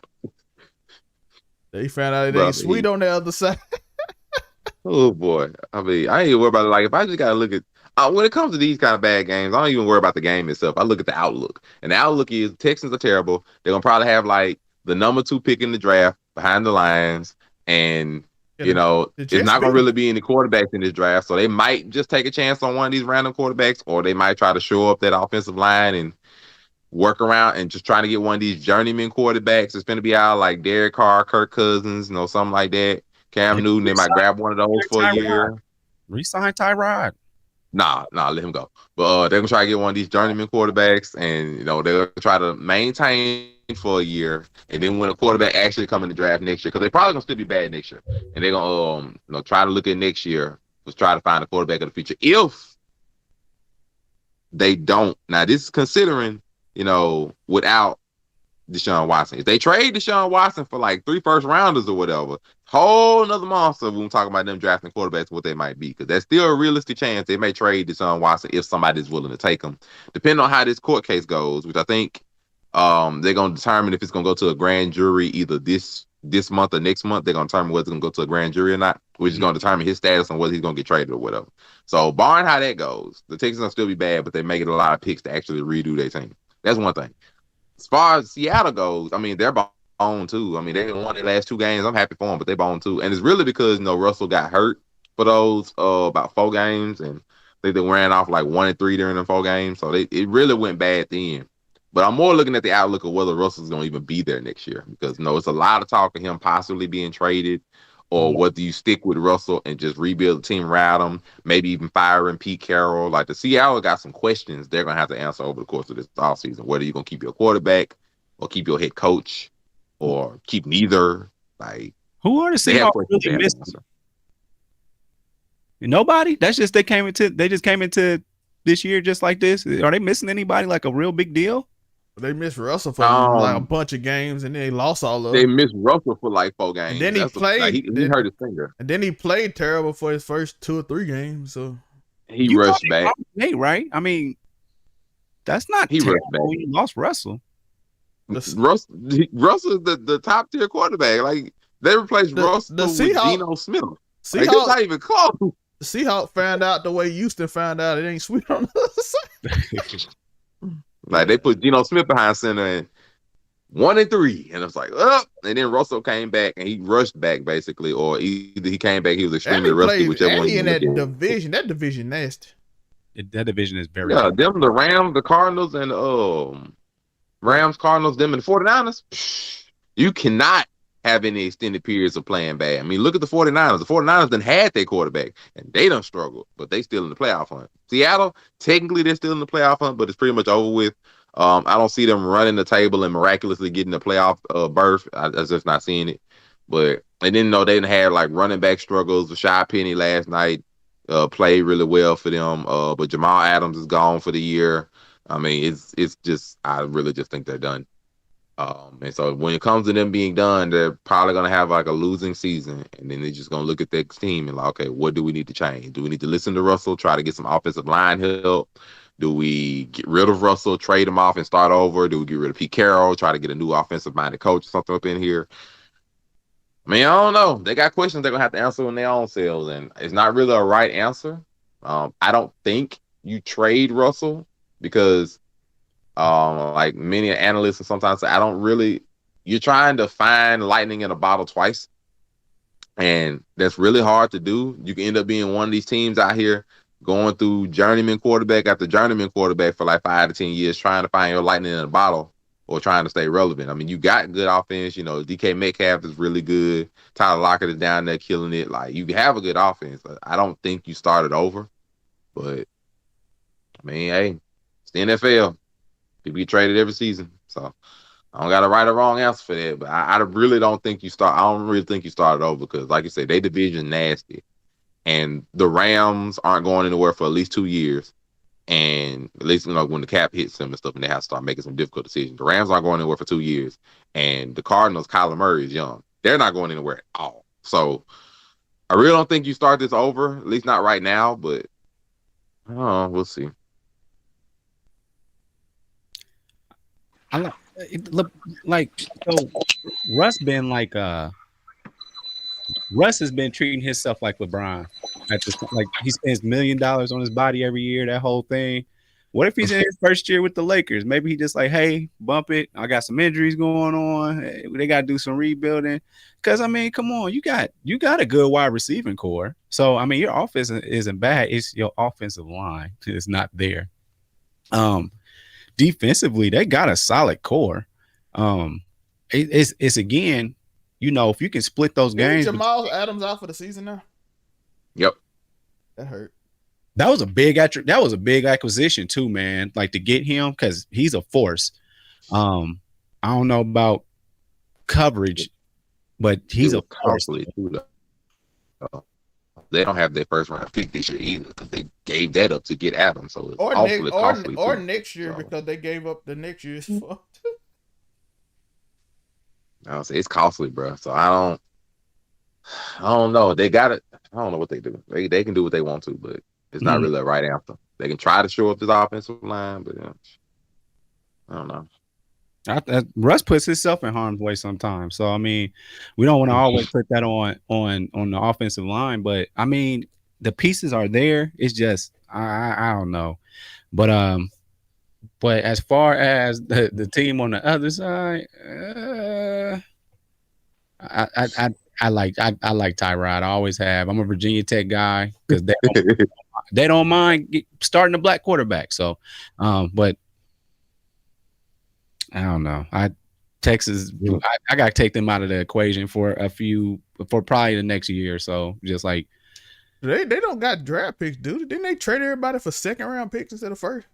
Oh, before old boy left, before they got him up out of there, the coach / Bill O'Brien is his GM and all that stuff. He came from, yeah, Bill O'Brien. Man, bro, traded DeAndre. Bruh, he gave away everything for nothing. Like he was like, yeah, they about to fire me, so this is what I'm gonna do. Blow this team up, sabotage everything. I'm gonna slide Deshaun Watson some numbers, some of these Instagram massage therapists, and I'm then go ahead and fire me. Wow. Sabotage the whole franchise, man. Trevor and I talk about Houston all the time and how it's just we don't know what to call it. The best sports city. The best sports city ever, Houston. Where you go to go somewhere else. Okay, we're about an hour and 20 minutes. We have Gerald with us too. So shout out to Gerald. I don't know if he's speaking or what he got. What's happening? What's up, my guy? How you doing today? I'm chilling. Getting finals done with. I feel you. Understand it. But yeah, we got a few more games. We're going to just knock them out the way because we're at about the hour and 20-minute mark. And then we're going to go on, take a little break. And then we're going to put on the fighting segment of the show where we're going to talk about fighting. And then we're going to talk about some NBA and we're going to get out of here.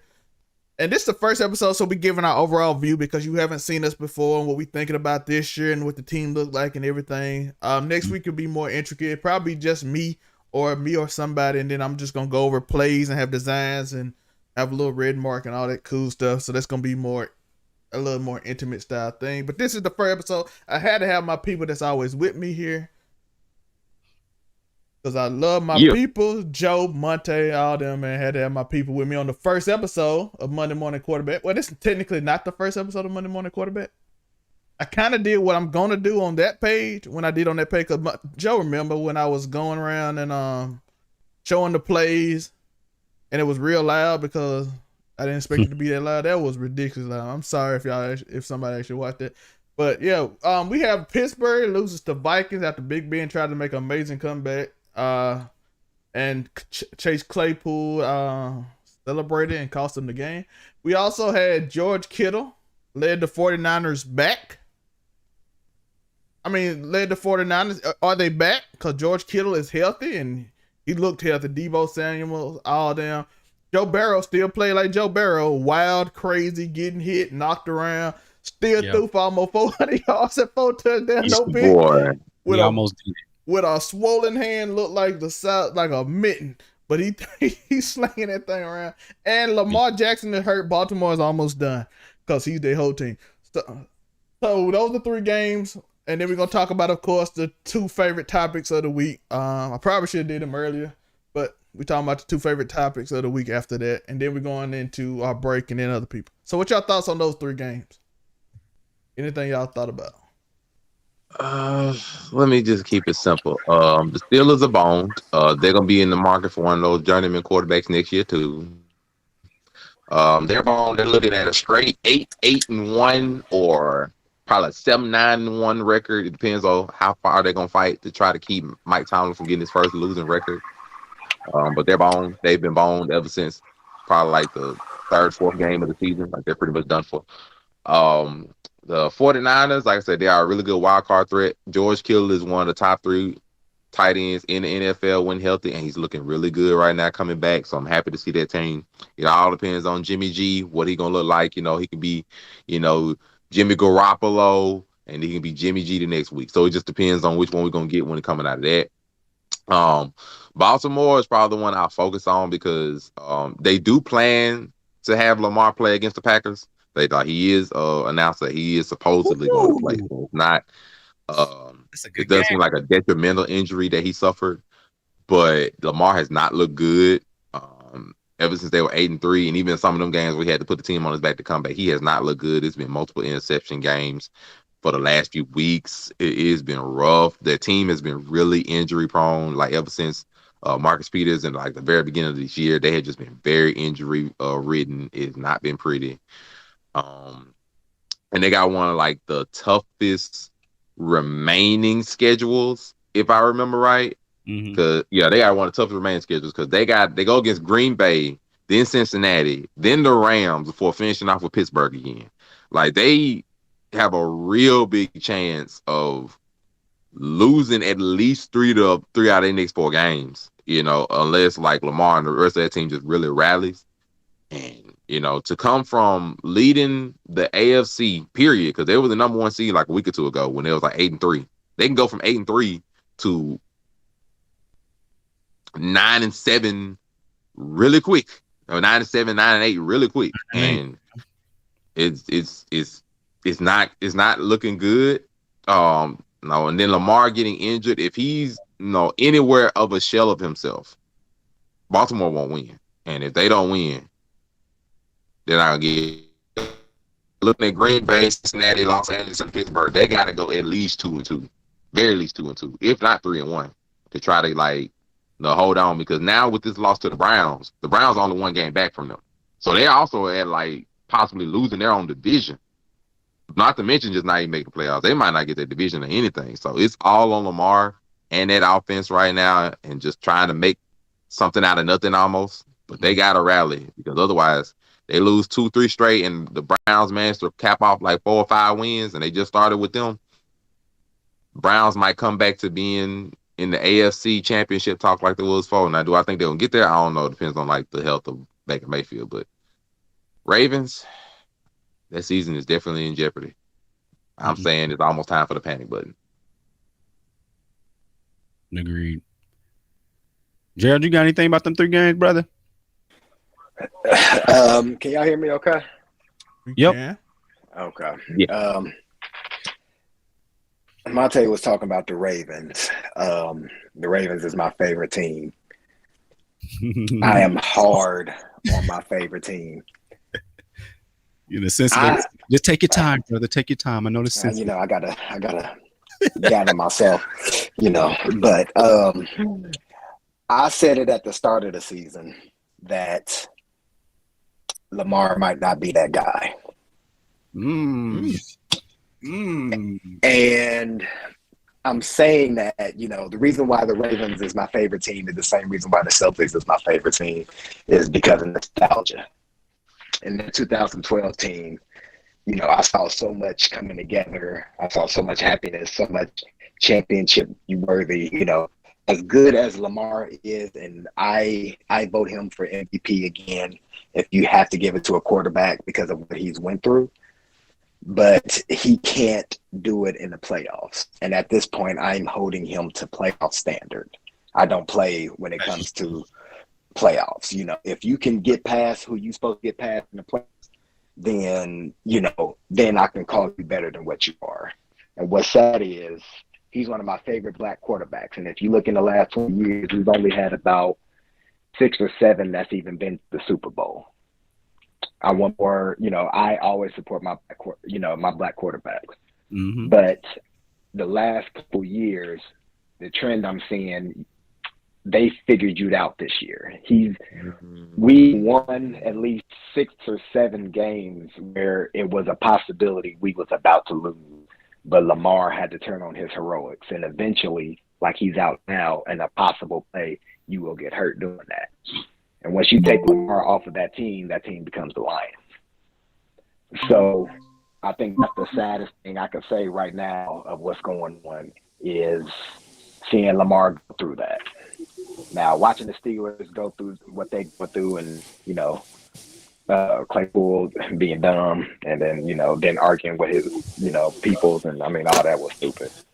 But the biggest thing I could say is Lamar, and he might not be that guy. That's tough right there. Yeah. Just from a Ravens fan, y'all let us know what y'all think. We're gonna talk about the 2 main things everybody want to talk about. I should have probably started with these. That's on me. I understand.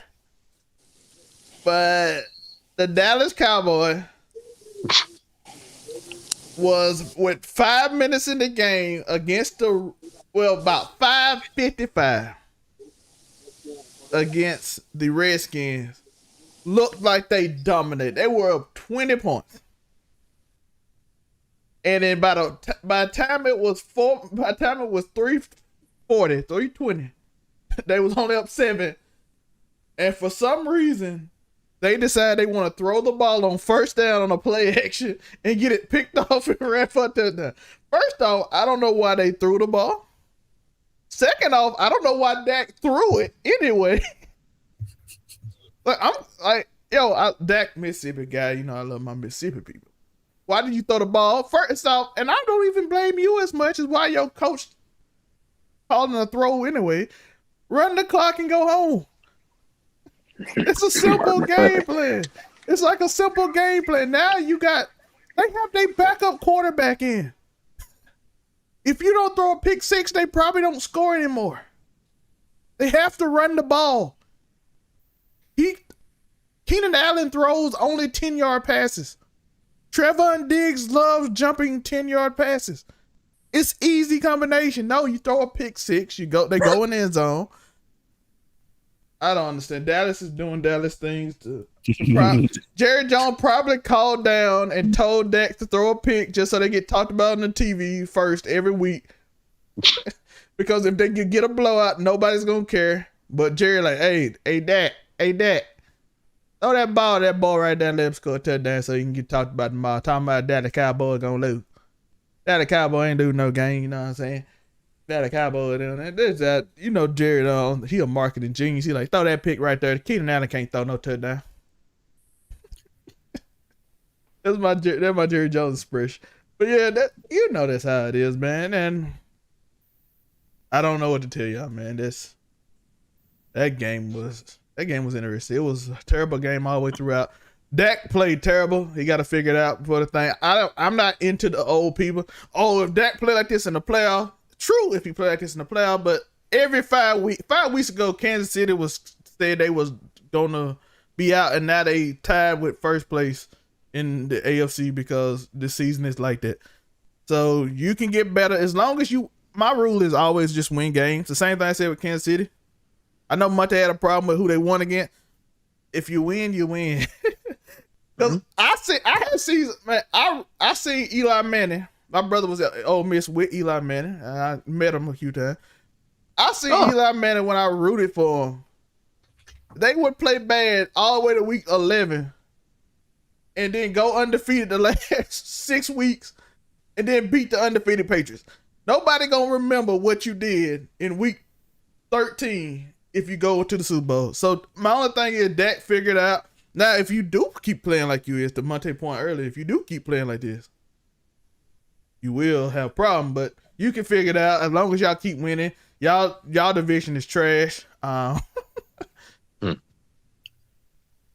Just keep winning. That's all I gotta say. I mean, it's the NFC East. I mean, somebody got to take it, and the Cowboys is like the only good team in that division. So I mean, it is but what talent it is. wise, they're good. Mike McCarthy is he's very questionable. Like, I'm not saying he's not smart, by the way. I want people to understand. He's a very smart coach. He's just terrible at managing situations. Too smart. He is a terrible clock manager. He is terrible at this. He like that play action is probably his call. He's like, Keenan, let's go and not throw the play. We're gonna trick him, right? We're gonna trick him. We're gonna hit him with a play action kid and end up throwing a pick six. Oh, we ain't gonna call that timeout now because we're gonna save it for a minute. Everybody gonna think I'm smart, and then he just mess up. I'm like, see this what I'm talking about. He ain't got he that smart dude. You know that smart guy that don't got common sense? That's who Mike McCarthy is. He can tell you all about X's O's, but he'll mess up a clock situation in a minute. Man, I just want to say while it's still kind of fresh in our mind, Joe Burrow needed that game because that was amazing. He needed that with a mitten. He had a big old giant mitten for a hand. So did Joe. So did Jimmy. Jimmy needed that game too. Both of them needed that game. Joe still got a long way to go. Joe Burrow still got a long way to go, but Burrow plays amazing though. Joe Burrow's he throw for 400 yards a week, and he be getting knocked out. They run straight up free every week. It's just like how Big Ben was with Pittsburgh Thursday. They just come right open free and just be knocking Joe Burrow clean out. He be getting big hit like in Madden. Yeah, they got to protect that man. Oh, God, they got to do it better than last year. It's better than last year, but they got to protect that man. Them Cowboys, at this point, like, the Cowboys, they flip-floppy. Like, it's like to quote Stephen A. Smith, man, the Cowboys just be an accident waiting to happen some weeks. It's just like, I changed the channel a little bit when they was up 24-0 in the halftime. Okay, they're going to sweep this game like I figured. Check back a little bit. Okay, they still rolling. It's 27-8 going to the fourth quarter. I'm like, okay, they're going ahead and just wash this away. It'll probably be like, like 30-16, something simple. Man, I look around a few minutes later. Kyle Allen is going to lead them on this charge down 20-27 with 2 minutes and 24 seconds to go. Yeah. I mean, I'm sitting there like, what did y'all do? I look back like pick six here, interception here, 3 and out here. I'm like, what are y'all doing? Like, do y'all want to give Washington the freaking NFC East? Like, y'all are only 2 games up on them. Y'all be 1 game up on them if you lose this game. Like I'm starting to think the Cowboys just don't. I think they don't respond well to pressure. They don't. And I ain't talking about the pressure on the football field. I'm talking about the expectation pressure. Like, when they were really doing good, they were looking at, like, possibly the top 3, top 2 team in the NFC, so quite a few games back, whatever, when they was, like, running off 6-1. I was like, okay, this team's good. They looking good. They rolling, lose 30-0 to the Broncos. Then they come back again, okay, they're doing good. And now they beat the Saints last week, but it wasn't pretty. Now this running game, might be clicking a little bit. Tony Pollard, broke off a huge run. They struggled to the Washington football team in the second half. Running game struggles again. So then they pop off random play action passes. Clock management goes bad sometimes. Dak don't look like himself, and it's just like, what is this team? Do y'all not respond to pressure? Because you're gonna win the NFC East. It means you're gonna have a home playoff game. It's gonna be sitting in the middle of Dallas, Texas, probably against a pretty decent to pretty hot wild card team, maybe like the Falcons, or God forbid the 49ers have to roll up in there or something. They get a really ugly looking game. We have to play some grimy. That's a real possibility. They play the Cardinals. They play the 49ers or the Cardinals. And they got to play somebody grimy. Like, they need to secure their identity and just be consistent. They cannot be this team 1 week, then this team another week. They're not even playing to the level of their opponent. They just straight up being just flip-floppy from half to half almost, or just game to game. and they got to figure out, like, okay, are we the Cowboys who are going to make a deep playoff run, or are we the 8-8 Dallas Cowboys that's going to win a division and be upset in our first round and be questioning ourselves on the offseason again with all this talent? No. So they brought a bench. They brought their own benches to the game. Like, Jerry Jones want to be in TV, bro. That's all it is. Oh my God. Okay, and we got one last game. I don't even want to talk about this game. Jacksonville. I don't even. Who cares? Yes, you do. Yes, you do want to talk about it. Yes, who cares about? No, I don't care about this game at all. I'm not gonna talk about the game. Matter of fact, I'm just gonna talk about Urban Meyer. Joe, I knew it. Joe, we finna role play right now, Joe. Joe, go ahead. Who am I? I'm a winner. You're not, Joe. That makes it a winner. Joe, do you have an intramural championship shirt, Joe? Do you? I do not. Even though it has nothing to do with YouTube or this show. But I'm a winner. I won in college. That has nothing to do with the NFL. But I'm a winner and you're a loser. They had 0 points. With the number 1 overall draft pick. That's quarterback. Bro. Transcendent talent, they say. Number one pick in 8th grade, they said, had he came out. That's all. Hey, all I know is Urban Meyer told everybody they're losers. Hold up, I want to go with this. I want to talk about this. First off, you can't sit there and come in the locker room and say it's my fault after first you hired me. Like, you didn't check my resume before you came here. Like, you never won a championship. Well, if that was a qualification, why did you hire me, stupid? And second off, after a loss in Cleveland, Two Fingers acting up. You can't do that, man. You can't do that. Shout out to my boy Dargo. We see the subscription, my guy. Appreciate you. I gotta hook up my stream elements to this, but we're gonna get it. So we're gonna get it cracking. But yeah, you can't do that, man. You can't sit there and have these incidents. He gotta be fired, bro. He can't be on that team. I was already on that before. Joe, I already said it. Hey, bro, this dude got too much. He can't talk to these grown people crazy. Matter of fact, the receiver, what's the receiver name? What's the receiver he almost got in a fight with? He's an OG too. Marvin? Yeah, Marvin Jones, right? Yeah, Marvin Jones, number 11. Yeah, so he almost got in a fight with Marvin Jones because he talked crazy to the receiver coach. And Marvin Jones, like, he a grown man. You don't disrespect him. He my friend too. He a grown man. You don't disrespect grown man like that. And Urban Meyer, like, and so he left. They said they had to convince him to come back because he's a locker room leader. And I'm like, yeah, this dude cannot stay here. And he said it's not true, but even if they lying on you, they trying to get you out of here, my dog. You can't see the signs. Unfortunately, my guy, you can't get the job at LSU because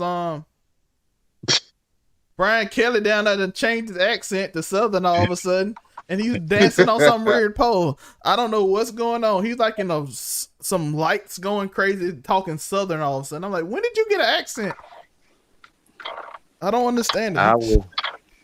But so I don't know where he could go. USC got their job. Florida got their job covered. I don't know what. You know Notre Dame. Miami got it. They didn't hire their coach. They hired defense coordinator. Oh, okay. Oklahoma got their man. Yeah, they hired Rick Venable from Clemson. Miami hired the coach from Oregon. Oregon. I don't know if Oregon hired their coach yet, so that might be the only opening. But I don't know if Phil Knight want to deal with them problems. I'm gonna agree with you, but I'm just gonna go for the other side. Trevor Lawrence is regressing. I mean, it's a hard thing to look at. He's regressing. Yes, like it's not. That's pretty. A low word. I don't like it. But it's true because like I'm thinking of the other quarterbacks out the draft class, like the other main quarterbacks. Zach Wilson, even though he's been struggling on the Jets, you done seen flashes. Okay, Zach Wilson, he's the youngest one. You give him a little bit of a chance. Okay, give him another year. It's not been horrible, even though the team's been bad, but you expect that from the Jets. But it's okay, like a couple flashes, a couple good plays here. Okay, Zach Wilson, y'all can do something here. Trey Lance, he's on the 49ers. You know, he's gonna be on the Kyle Shanahan's. Okay, I'm not really worried about Trey Lance yet. So I got those two. Mac Jones is looking at a possible rookie season with him being the number one AFC team with a bye, you know, on his very first season under Bill Belichick. So he has a promising future, regardless of whether he throws the ball or not. And we're looking at Trevor Lawrence, and it's like, what memorable moments or games has they really had this year? Like their most momentum game, or like not momentum, their most memorable game that they've had this year, I think that they won was when they beat the Bills. They beat the Bills 9-6, 3 field goals. Wasn't nothing special about that game. And it's just like Trevor Lawrence is not like what we saw in college. We haven't seen that this season. Now, whether that's because of Urban Meyer, you know, or the team around him, or just him, Urban or whatever. Meyer's trash. I mean, Urban Meyer's not been good. We know that. He And probably, hopefully, you know, he probably stole his girlfriend, so he acting up now. hopefully they find some solution, you know, to this issue. I'm not gonna advocate for nobody to get fired or nothing, but hopefully they find some solution to get Trevor Lawrence back on the right path. I mean, I think he threw 4 interceptions this game against the Saints, and the game wasn't that bad when the game first started. It was like 7-7. They were going, Not okay, being you know, horrible. they're sticking with it, and he just fell out of hand after halftime. And I'm really needing. I need something happening to Trevor Lawrence in a good way. Like he got to show some kind of flash that, like, okay, he can be the quarterback of the future or something. I do not want Trevor Lawrence to go the way of Sam Darnold for his first 3 years. I do not want to see this. Monte, the receiver and the running back is trying to fight the coach. Trevor Lawrence got a lot to worry about right now. I just don't want him to be Sam Darnold for 3 years, bro. Please don't. Why ain't Bro in the game? Who? He was talking about the running back because he fumbled in the first drive. So Urban Meyer took him out the game, was basically benching him, and Trevor Lawrence had to be like, "Why ain't Bro in here?" Yeah, he said that last week. I'm like, bro, because another dude fumbled like later on in the game, and that dude that fumbled the second time around went right back in the game. He's like, but you don't want to put the top tier running back in, but you want to put the other. Oh, okay. You know. Yo, it's Trevor Lawrence. Like, I'm confused. I don't know. My receivers all want to fight the coach. I'm like, I don't know what to do. I'm used to the Death Valley, everything being calm. With Dabo Sweeney doing the This dab. ain't Clemson. This ain't Clemson. I don't know what this is in Jacksonville. Tony, the Cons out here worrying about AEW wrestling. And now the receiver trying to fight and then fight the coach. Now we all confused. You know, man, Urban Meyer done made more impact on AEW than he has in Jacksonville Jaguar right now. Mm-hmm. That's crazy. That is wild. But Gerald, you got anything on the Cowboys or this Urban Meyer situation? You got anything on this, man? Just the Cowboys. You know, I'll see how the season go. I don't trust them. You know, they probably don't trust me. I don't know. I'll see how the season go. What I am going to say, what Monte said about Trevor Lawrence, I wouldn't, you know, he's number 1 draft pick. I wouldn't have an issue so much with his play if it wasn't for him getting commercial deals before he got on the field. You know, Justin Herbert got a commercial deal after he got on and won a few games. You know, Trevor Lawrence got a commercial deal in the summer, I believe, if what I saw. So, you know, I'm expecting more. Now, Urban Baker Meyer, Mayfield. That's another conversation we'll have for a later date because I don't trust him at all, and I think he's thinking. I think they need to move on. He's been mid since OBJ left, and you know, and I'm saying that, you know, Nick Chubb is one of my favorites, and he my blood cousin. So I've been wondering why he on this team when he could lead another team to victory, but I ain't gonna say nothing else on Baker Mayfield. Oh my God! Oh Lord, here you go. There we go. Hey, Jared, you don't put us in this. Oh, we breaking news, right? Hey, Jared, you gonna put us in this situation like OBC? I mean, Baker ruining my cousin's career. I mean, it's the truth. You know, you ruined Cuz' career. You know, I told Cuz give us season tickets, but what I want to go up there and see, you know, see Baker Mayfield flop behind, you know, a great line of scrimmage, a great, you know, receiving core, and an okay defense. Like, no, Baker Mayfield, he can't lead a team. that should be, you know, Super Bowl contenders. They what 5-8? No, 5 and no, I think they're like 6 or something. They that 6 But and 6 and Right 7. now, I think they're 7-6. Oh, that's right. 7 and They 6. win against Yeah. the Ravens. They Was it? 7-6. Yeah, they won. They barely beat the Ravens without Lamar Jackson, which a team completely depended on Lamar Jackson. Yeah. So, I mean, you got to show me more, Baker, if you're getting all these progressive commercials and you ain't so much as, you know, been to one playoff and you talking all this yin yang. You did handle OBJ pretty good, but now, you know, throw your team to victory. You a Derek Carr of the East, pretty much. So you go ahead and handle your team or get off of it. I'm tired of hearing from everybody else. Your girlfriend, she cute, or wife, or whoever she is. You know, skip all that. But now let me get to Trevor. I want him to do better. But you know, and I know Monte wasn't advocating for Urban to be fired, but I am. Me too. Professionalism, it means everything. he got to go. You know, I look at him the same way I look at Steve Nash on the Nets. You know, you got the title from your name alone, not from what you've done in the NFL, at least. Because, you know, when it comes to NFL, he a rookie head coach with a rookie head quarterback.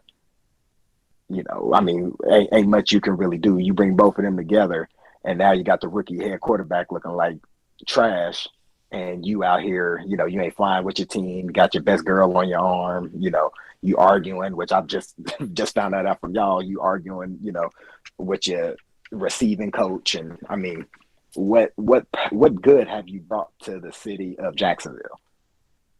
And if that's the case, you know, many black head coaches would have been gone already. Oh, they don't. Mike Tomlin, even Mike Tomlin would have been a Pittsburgh lawyer. Mike Tomlin, exactly. Mike Tomlin, like the perfect talking coach. He don't say nothing wrong ever. He don't offend nobody somehow. Nobody at all. He's one of my favorite coaches, and they was talking about, is he going to college? Like, and you heard what he said about that. You know, so, I mean, like, just quit all the disrespect, and he just let him go. If he was a little bit darker, he'd be let go. But that scandal in Cleveland or Columbus, ain't no way he's surviving that one. Ain't no way at all. In the slightest. Yeah, we about to take a ad break, and then I'm gonna be joined back with my boy Von Blue, and we're gonna talk a little bit of boxing. See what these guys think about a little boxing too. But it's gonna be a conversation between me and Von. They'll chip in every once in a while, but we're gonna come back, talk a little boxing, then we're gonna finish off with the NBA. We're gonna try to end this in about 2 hours, 15 minutes, 2 hours 30. We don't want this to be too long. This is the open episode of Monday Morning Quarterback. This will be this.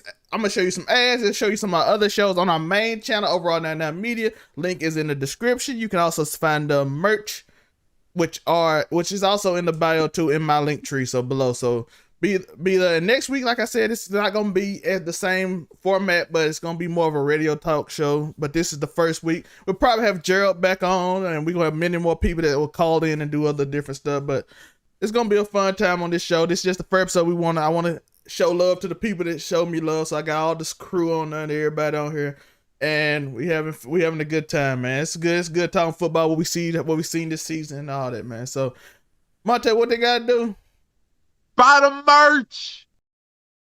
You learn the rules to win, and when you learn the rules, you can't complain. For example, you can't complain about a chess game when you're so used to playing checkers. Like, no, this is this particular game. You learn how to play this particular game. Twan mentioned that void. I feel like a lot of men and women use whoever they are in a relationship with, they're dating, we're going to talk about marriage later on, but whoever they are seeing in a relationship, you try to use that to fill a void. If we could talk to somebody 2 hours, but then how many people or our past few years that we've dated, can we honestly say, man, I can legit have just a straight 2 hour conversation with them, not just FaceTime where the phone's staring up at the ceiling and we doing a bunch of other stuff just sitting on the phone, not texting, every couple minutes, every hour, but like actual conversation with them. Turning simping into pimp. What's up, man? It's your boy, Albert May. Look at it, we got that merch. Sell React. overall 99. Merch link in all the bios. Get that merch. Do you hear me? Kid Credit Players, they'll react to overall 99 logo. Man Cave coming soon. Just the Fan coming soon. Backseat Gaming, all that merch coming soon. Love you. Peace. That is probably one of the most manly things you will ever see, because it's not going to be the most emotionally supportive thing that you could ever see. It's to Monte's point, you gotta realize when you are a support system or when you're a crutch. I've always had someone close that I can let my guard down just long enough to freaking get it out. And when I didn't, like I said, that's what the therapist is for. You typically don't get like a lot of validation or support for the things that we generally do on a day-to-day basis. You really don't. He even brought up one thing that I didn't even think about until then. Like the first time, mostly when a man gets his flowers, so to speak, is at his grave.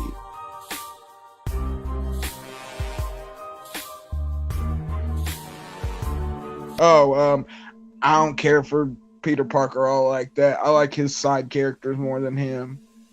So I ain't checking for Tor, Spider-Man real life all trying like to take that. your spot, you and Joe. You got 2 strikes, man. That 2 bad takes in 3 minutes. Hey. That man said, I don't care about Peter Parker. That is like Marvel sacrilege. And Listen, Definitely Marvel Sacrilege. It is what it is. Peter Parker popular has character. done nothing. Listen, Spider-Man is a failure. Spider-Man's biggest achievements are losing. The new Batman trailer that has come out, I don't like it. Oh, Actually, we gotta put that on there because the people love that. That's a hot take right there.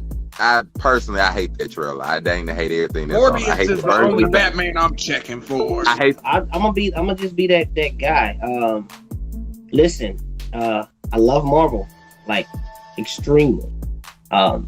It's I'm a fan of whatever I'm not paying for, okay? What's up, Malcolm? It's your boy, Alpha May, looking cute, looking clean, looking sexy. And I got the merch on today, so shout out to the merch. And you know it's Thursday, so you know it's just a fan. OVR.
What's up, Alphas? It's your boy Alphas. May we back. We out here.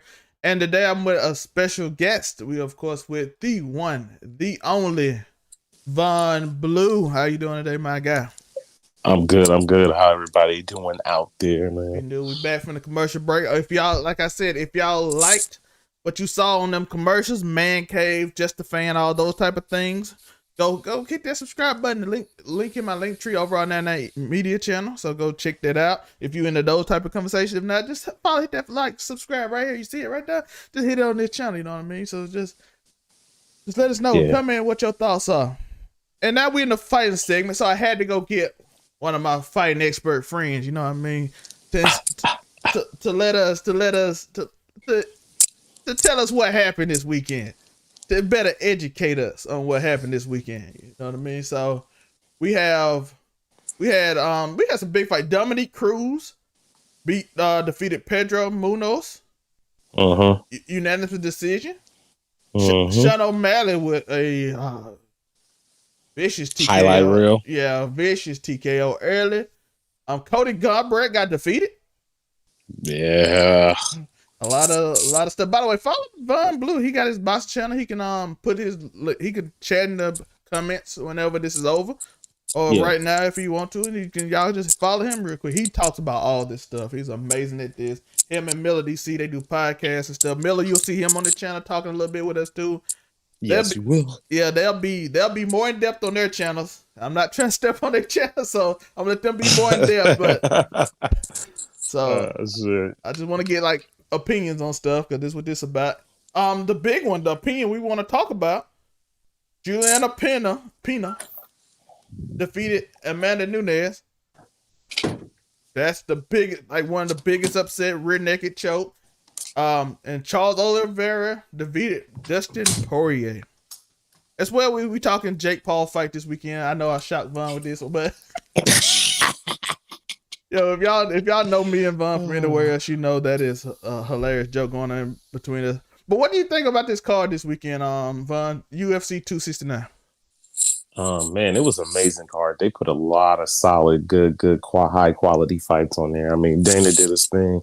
You know what I'm saying? Like, he put on a lot of solid, good fights, you know, and I appreciate him for him doing it, you know. So, like, you know, it was just good fight after good fight. Yeah. So, let's go into the one everybody want to talk about. All the one that Amanda Nunez lost. The shot, like I saw Twitter like stop. I don't even know if it trended for me. It was just like everybody that was watching, just like I don't even want to. That's when something wasn't supposed to happen. It was like when Undertaker lost at WrestleMania or something like that. When everybody don't even tweet, they were like, "What?" Yeah, people was confused and dumbfounded. Yeah.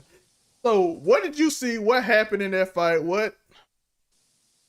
Did Amanda Nunez go with the wrong strategy because of what she said she wanted to do? Because we all know I think it was a little bit of both. I think her strategy wasn't.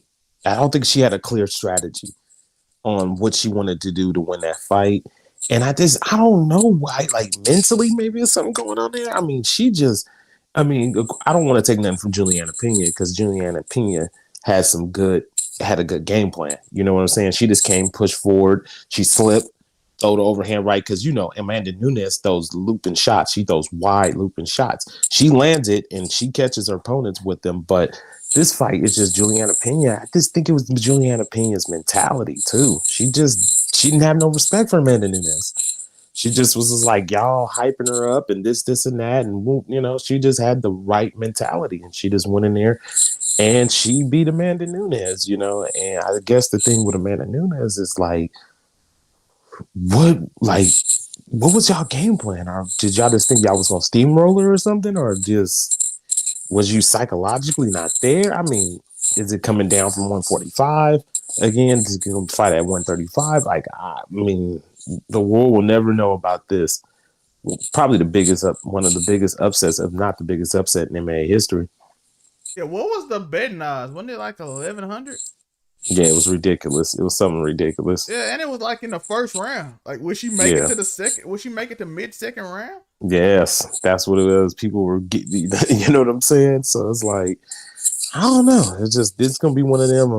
We'll never know what happened mentally with Amanda Nunez in that fight. But got to give props to Juliana Pena, too. Just having a good game plan and that strong will and belief that she could do it. Yeah, so I was looking at you and Miller DC podcast on y'all had on Yeah. Thursday. I'm a self promo y'all to death. Like I said, Von, after this come in the video when the video come out, I know it takes a little time to come out on after the live, but when it come out, just slap your comment on I'll tell everybody to follow you. I'll put in the pin and whatnot. But I know y'all talking about Amanda Nunez and everybody when you and Trey and Miller were talking about her beating them. When she said she gonna beat her in a submission, and that worried me. I remember you had something like, you even like, I don't just do what I you didn't do. understand. I didn't understand that. Like, why are you trying to prove something like that? You can beat her at her own game. Like, just do what you do well. Just go in there, strike, be ready. Mix up your game plan, and just give yourself the best opportunity to win. But she went in there with this idea that she can just, she took, she was on the ground with Juliana Pena for too long. When I was just like, just get up and keep it on the feet. You know what I'm saying? You got the advantages there, but she wanted to prove something. Because I noticed, like I saw you, like when Miller's pulled up the quote, you were like, "What?" And I didn't understand that either because I'm like, "But your strength is on the ground," and she says she don't want to fight you. She want to fight you where her strength is. So it's a and it just was a weird game plan. It's like I know that Amanda Nunez likes to prove things. She submitted Misha Tate with a rear naked choke. She submitted Meg Anderson, on the ground. She wanted, she likes to prove certain things sometimes. Like, I can beat these girls at their own game. But sometimes it can backfire. And I think that was part of it, too. And then it was on the feet. Juliana Pena was just, she kept coming forward. I don't know if that shocked Amanda Nunez. I don't know if Amanda Nunez thought she was just going to catch her with one or two punches in the game. It was going to be over. She got, I don't know. That was one of the weirdest losses I've ever seen the champion have. It was weird. I was just like, huh? I didn't understand that either. Something I did expect, but even impressed me was the Sean O'Malley fight. Oh yeah, Sean put him out. He put a nice combination on him too. Yeah, Sean is think about Sean O'Malley. He's a sharpshooter, man. That man picks his shots really well. So he's always go ahead. My bad, Zoe. I wanted your thoughts on. I'm hearing people say that some people I saw in a Barstool interview that Dana said he doesn't think he's quite ready for ranked.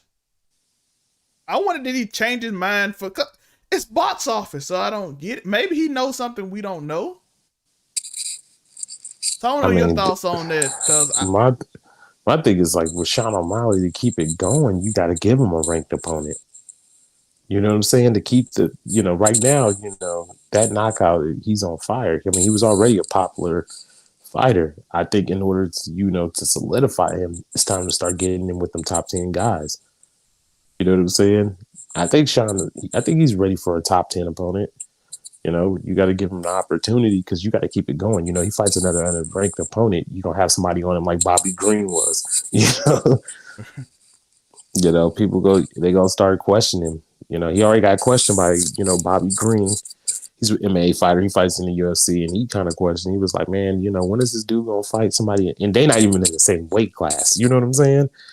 I think Bobby Green's like two weight classes higher than him. And he was just like, man, when is he going to fight someone that's ranked or in the top 10 or something like that, and he was just like, that was, he was getting criticized by him. But I think the thing for Sean O'Malley, getting somebody in the top 10, he might spark him out. And that's going to even make more money for you, Dana, because we know what you're about. It is about making that money. Yeah. How do you feel about Dominique Cruz's performance? Dominique Cruz's performance? Man, Dom is one of my favorite fighters. Watching him throughout the years of mixed martial arts, since he was in WEC.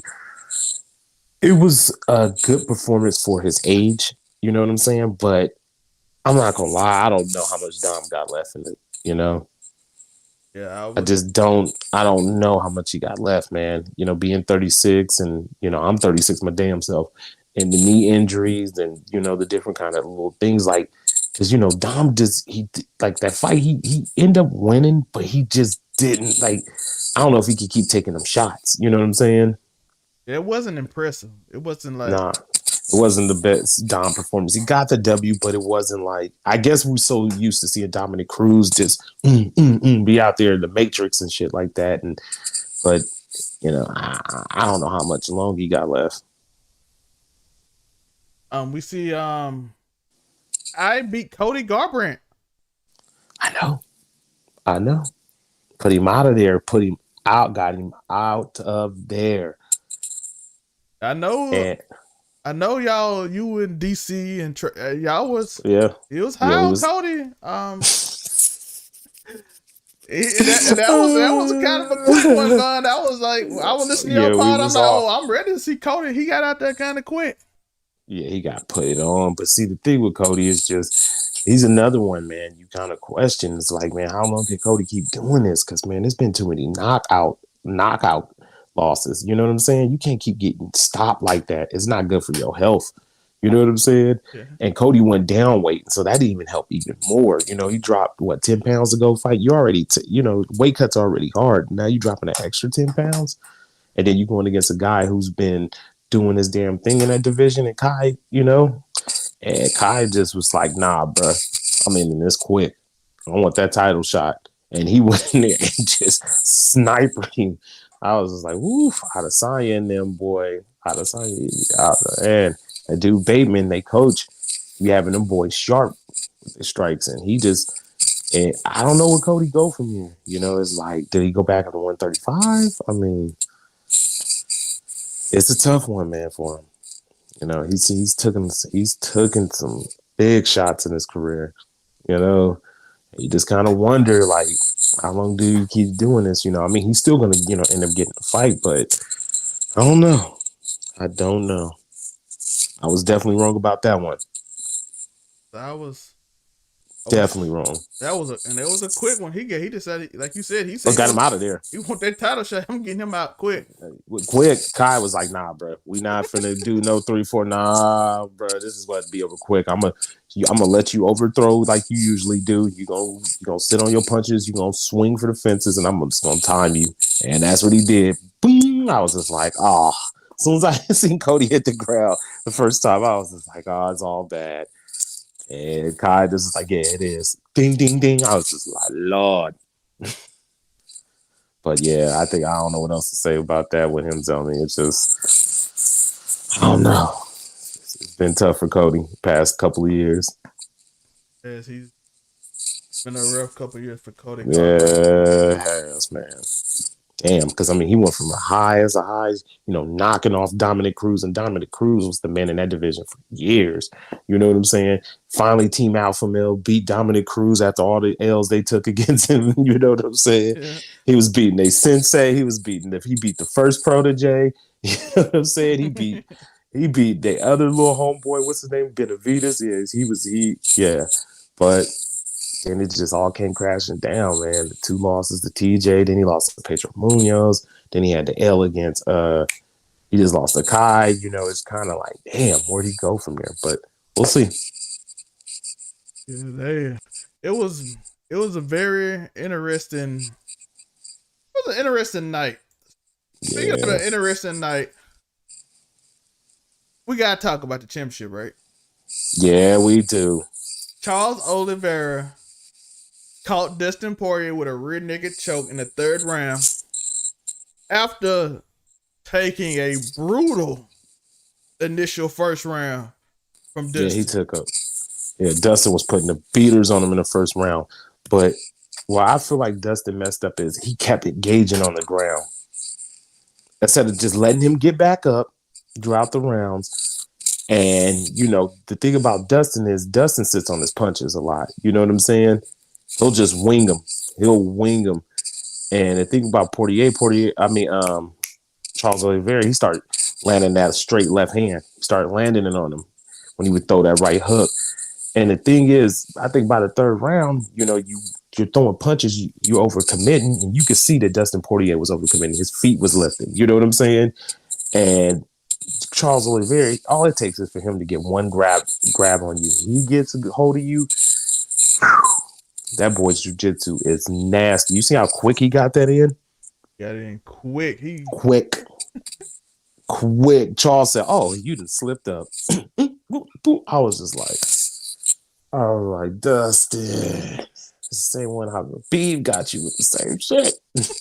You know what I'm saying? It is the same one. It is the same rear naked choke. Come on, Dustin. You know that's one of the first things in jiu-jitsu you try to learn to defend is the rear naked choke and like the arm bar. I believe so. I don't, I had to talk to a guy that's done jiu-jitsu, but yeah. And then Charles Oliveira just proved his merit, man. He's tough as nails and he is never out of a fight. Yes, because like I gotta give him credit because that Dustin was pouring it on. I'm like, on him in the first round. I was just like, oh, I was right. Dustin about to spark him out in 2 rounds. I was just like, and then that 3rd round came around and Oliveira was able to start landing them straight punches on him and slip. And he seen that opening because he threw that right hand and he kind of overcommitted and he left that side of that body in. What's the name? Got under that clinch, locked under him, got to the back quick. I was like, damn. Wasted no time, and then next thing you know, I was just like, "Oh, Dustin." The Charles Oliveira had no wasted movement. It wasn't too long. He didn't stretch out too much. Straight underneath, straight, quick, lock it in. Yeah, just chain wrestled like a motherfucker. He just doop, boop, boop, boop. I'm like, but that's how Charles Oliveira is with his jiu-jitsu and grappling. He is no wasted energy and movement. He knows exactly what he wants to do. He knows what he's targeting, and he gets right to it. And a lot of guys have a hard time of dealing with that, trying to defend that because he's so slick, so quick at what he does. He's like, oh, boom, boom, and he just, man, got him out of there. I was just like, damn. I was like, Dustin. Conor McGregor already called him out. Oliveira, Conor fiending. So he already Charles. Charles about to take that fight. Sorry, Gaethje. Yeah, he probably gonna take that fight. Do you think Conor? I don't know if you deserve a championship fight after he doesn't. You got beat by the dude he beat twice in a row. Yeah. Yes, you don't deserve it. But you money, so they probably end up giving it to you. Yep. And Charles gonna want the money. Charles, I'm like, ooh, food. I'm just gonna take him to the ground and cement him. Yeah, it's like, and Conor, his striking is like, that's like the turn into kind of like a boxing. He's like a half committed boxing strike. Yeah, because he's been sitting around just being Conor. Yes. Wow! I didn't even losing it. Yeah, so Conor been always. It ain't even like that little, when he was smoking backwoods on Instagram Live, bro. He just lost it. I'm like, Mystic Mac, what you doing, bro? You trying to be too? You got to get back to the hunger. You over there chilling. Yeah, because when he used to do that little shake, and then that little quick strike. Now it's more of a boxing strike, and I'm like, see, that's the difference than what you used to do. You done got used to that Mayweather fight, got you all that money, and you like, I'm kind of comfortable doing this. It's kind of a little bit easier on my body. And this money a lot better because people know boxers, despite all the criticism, they make a ton. They make a ton of money. Yeah, boxing. Yeah, and they ain't gonna fight. Conor, that was his biggest payday ever. Him and Floyd did some ridiculous numbers. Yeah, I know he did because Logan and Floyd. Logan and Floyd said he made $50 million off of it. I wonder what they did 1.3. They did 1.3, and that was an exhibition match. And Logan said he made $50 million. So I'm like, Conor had to make a lot more. Oh yeah, Conor and Floyd made up in upwards after everything, all the endorsements, everything else. They made up over $100 million, both of them, for sure.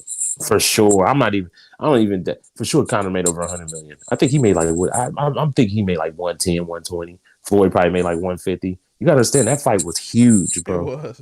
It was. They made us. That fight was huge. As we saw, see fighters like Jake Paul. They making Tyrone really made his. It's a great transition. What? It's a transition. Somebody couldn't wait, guys. But his fight this weekend, so we gonna end on the real fight just for you. We gonna end on the real fight, but Tommy Fury, apparently he dropped the fight, said he got his ribs broke. I wonder how. I believe it because he was sitting there yelling at his brother, "Break my ribs," and his brother was slinging it, messing up. And did you forget Tyson Fury is 6'9", about 280 pounds? Why would you let your brother smash you with a medicine ball? And he whoosh, whoosh, you know, God, I'm just sitting there like, Tommy, dog, like, no, that's not how you don't use the medicine ball. You don't use the medicine ball to break your ribs. And he was telling him to break my ribs. I'm like, okay. Trying to do all that tough Fury stuff. Now he missed the payday, man. He dropped the ball. Yeah, so now he got Tyron Woodley. I don't know your thoughts on this fight. We seen the first fight. The first fight, I didn't know who was going to win. Second fight, I don't know neither because I think it's going to be some kind of similar to the first fight. Because, Jake Paul is still this super green in boxing. And Tyron, he don't have he green in boxing too. They both very, very, very green trying to do this, and I mean, I think Jake will be more aggressive in this fight. I think he's going to try to be more aggressive because he think, okay, if I push forward, I can catch Tyron. I think both fighters will try to be more aggressive, but will they cardio allow them to be more aggressive? You know what I'm saying? After the second or third round, you've been throwing hard shots at each other, and then your thing was, neither one landed a bunch of clean shots in the first fight. Neither one. Yeah, it wasn't a lot. Woody probably landed the cleanest, and that when he had him on the rope, but then he didn't follow up, and it was weird. Yeah. But then people say it was sold out, but I'm like, he did that in UFC a lot, so I don't. Yeah, he did that a lot in the UFC, guys. Say, if you watch Mixed Martial Arts, that's Tyron Woodley. That's just Tyron late in his career.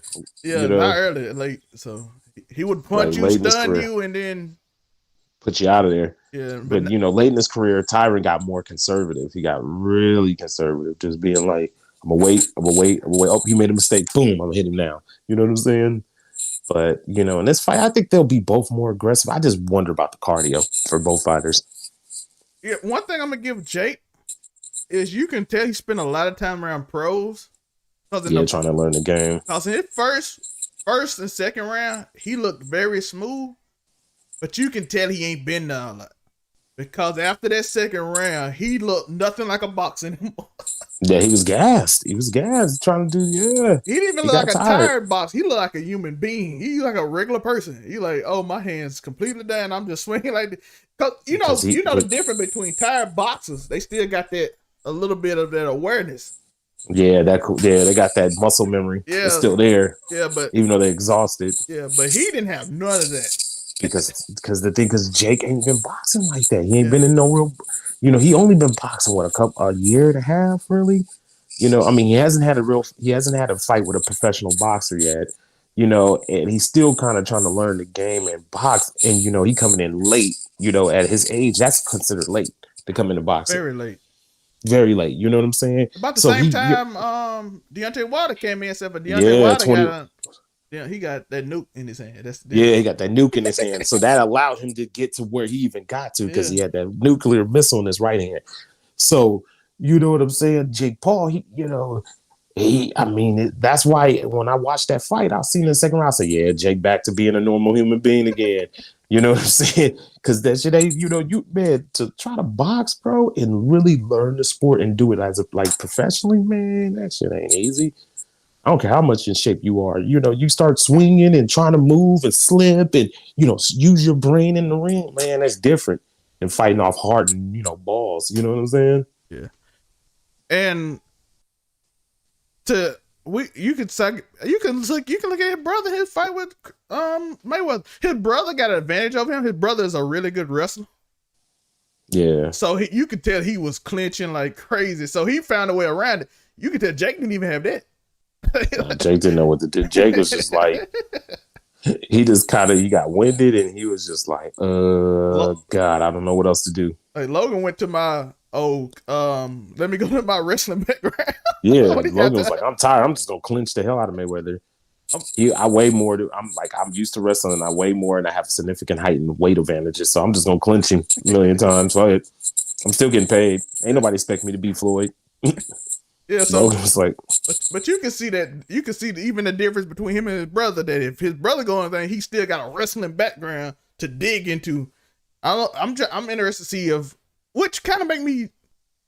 That's why this fight still. I wish he would have had a Tommy Fury fight, but because I want to see it. I want to see with a guy that's a boxer who has some kind of boxing experience. Because Tommy don't got the biggest boxing experience, but he did box when he was like 15 or 16 in amateurs. He's from a boxing family, so that kind of would have gave us a little sense of where Jake could possibly go. But ain't gonna see that. I always stated this. I never really thought Jake is a pro boxer. I thought he would be like a really good amateur. Not top ranked amateur, but a really good. I just thought he could just make some money. That's the way I looked at it with Jake. Yeah. I was like, Jake, you can keep riding this train as long as you can, because people want to see you lose. You know what I'm saying? The Floyd effect. You can ride. Yeah, the Floyd effect. People want to see you lose, so you can ride this as long as you can. And now, once it gets to a certain point where it's not, then you leave it alone. Go back to being YouTube. You know what I'm saying? But so we'll see. I mean, people gonna watch it. People are definitely gonna watch it. People go sit there and say, "No, yeah, you are." It's a spectacle. People like spectacles. Yeah, and this is and Tyron Woodley, he got that punch, and so it's gonna be some people. It's gonna be on this Saturday. It's a bunch of boxing and stuff on this Saturday, but I mean, shit, people just watch it. I mean, hopefully it's better than I hope it's a better fight this time around, but we'll see what happens, man. Because what else is both of them. Is there any good boxes on that card? Like last time they had some good boxes on this card. I didn't really see this card really. Last one they had some good boxers, but this card I don't know. I don't know if they got a lot of. I know Amanda Serrano gonna fight again. Her and Jake Paul got a good relationship. He helping her get her money, which is cool. I respect that for him doing that. You know what I'm saying? Especially a woman fighter, helping her get that bag.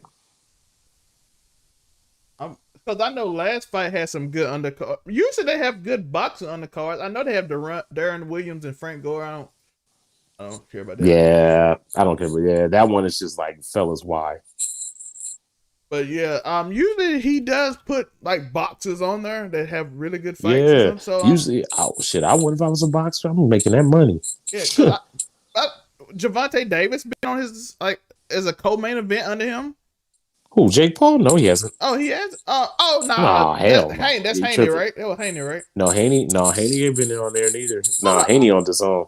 I thought when they did the KSI. Oh, KSI Logan. That was KSI Logan, not Jake, right? Yeah, that was Devin Haney was on that one. Yeah, too. He was on the KSI. Yeah, KSI and Logan. That's my bad. Not Jake Paul. It was a KSI and Logan. Yeah, Devin Haney jumped on there. Yeah, that's a bag. Yeah. So Devin Haney, my bad. I got him a little confused. I just want to. No, it's all good. Yeah. But what else this week? I know we got Derek Lewis. What you think about it? Because he fighting a guy that's been kind of hot lately. Doc has been hot. Derek Lewis can't sleep on him. But, the thing about Derek Lewis, he always tend to beat these type of dudes at this level. You know what I'm saying? Yeah. He tend to get him out of there. He just but it's going to be a tough fight for him. It's going to be a tough fight for Derek Lewis, He's going to have to, but see, the thing about Doc is going to come after him, though. So that might play into Derek Lewis's hands, but he's got to watch out for the grappling and the clinches, because that's where I think Doc is going to try to get Derek Lewis at, try to take him down, put him in the clinch, slow him down, make him swing wide shots and, so he can try to pick him apart from the outside. But we'll see, the Black Beast. Yeah, so you have him. He's ranked number 3 in the heavyweight right now. Who, Derek Lewis? Yeah, Derek Lewis always going to be in the top 5. Yeah, so he's some fights from a title shot, though. He has some fights. Trying to look up. I know Derek Chisora fight Joseph Parker, too. That's going to be a cooler one. They got a boxing match Friday. Berturbia versus Marcus Browning on Friday. That's going to be a nice little fight. Who else? They got a couple of they got boxing matches all this weekend. And then, that's on really on the combat schedule. MMA is not the big card. The next one is Ciro Gane versus Francis Ngannou. That's 270. Are we ready for that? Yeah, we are. It's gonna be a banger. So I appreciate you, Von. We talked a little boxing. Oh, yeah. Make sure you check out his channel. He'll put it in the comments. I'll pin it. Oh yeah. So my guy can be, so y'all can show him some love, and he'll be on here a lot more, just talking casually. Then he'll be on Miller's channel, his podcast, and doing other things, helping out DC, and they talk and they know a lot. Like I always tell them, they know more than me. I know I love fighting, and I've been watching it for a long time, but they know all the intricacies. So shout out to my boy for helping me out. Oh yeah, appreciate it. Appreciate it. It's only having me on. No problem. We're about to go to commercial. Remember, these commercials are, if you want to like the other channel, the merch link, all that stuff in the bio. We appreciate y'all. See y'all at the other side of this commercial, and then we're talking basketball, and it's over. We'll be out of here. Enjoy. Ooh, man. You learn the rules to win. And when you learn the rules, you can't complain. For example, you can't complain about a chess game when you're so used to playing checkers. Like, no, this is this particular game. You learn how to play this particular game. Twan mentioned that void. I feel like a lot of men and women use whoever they are in a relationship with, they're dating, we're going to talk about marriage later on, but whoever they are seeing in a relationship, you try to use that to fill a void. If we could talk to somebody 2 hours, but then how many people, or like, you know, our past few years that we've dated, can we honestly say, man, I can legit have just a straight 2-hour conversation with them? Not just FaceTime where the phone's staring up at the ceiling and we doing a bunch of other stuff just sitting on the phone, not texting, you know, every couple minutes, every hour, but like actual conversation with them. Turning simping into pimp. What's up, man? What's your boy, what's up, man? Look at it, we got that merch. Sell React. Overall 99. Merch link in all the bios. Get that merch. Do you hear me? Kid Rated Players, Sell React, Overall 99 logo. Man Cave coming soon. Just a Fan coming soon. Backseat Gamer, all that merch coming soon. Love you. Peace. That is probably one of the most manly things you will ever see, because it's not going to be the most emotionally supportive thing that you could ever see. It's to Monte's point, you gotta realize when you are a support system or when you're a crutch. I've always had someone someone close that I can let my guard down just long enough to freaking get it out. And when I didn't, like I said, that's what the therapist is for. We typically don't get like a lot of validation or support for the things that we generally do on a day-to-day basis. You really don't. He even brought up one thing that I didn't even think about until then. Like the first time, mostly when a man gets his flowers, so to speak, is at his grave.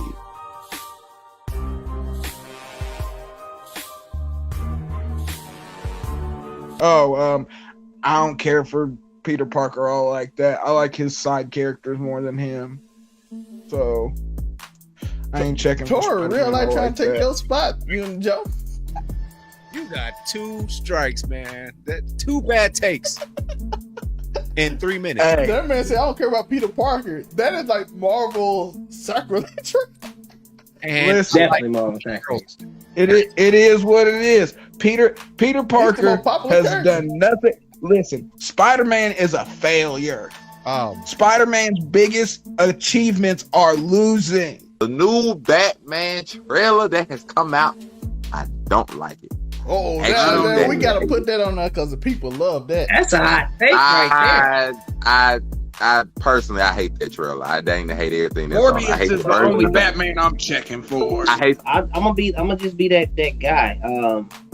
Listen, I love Marvel, like extremely.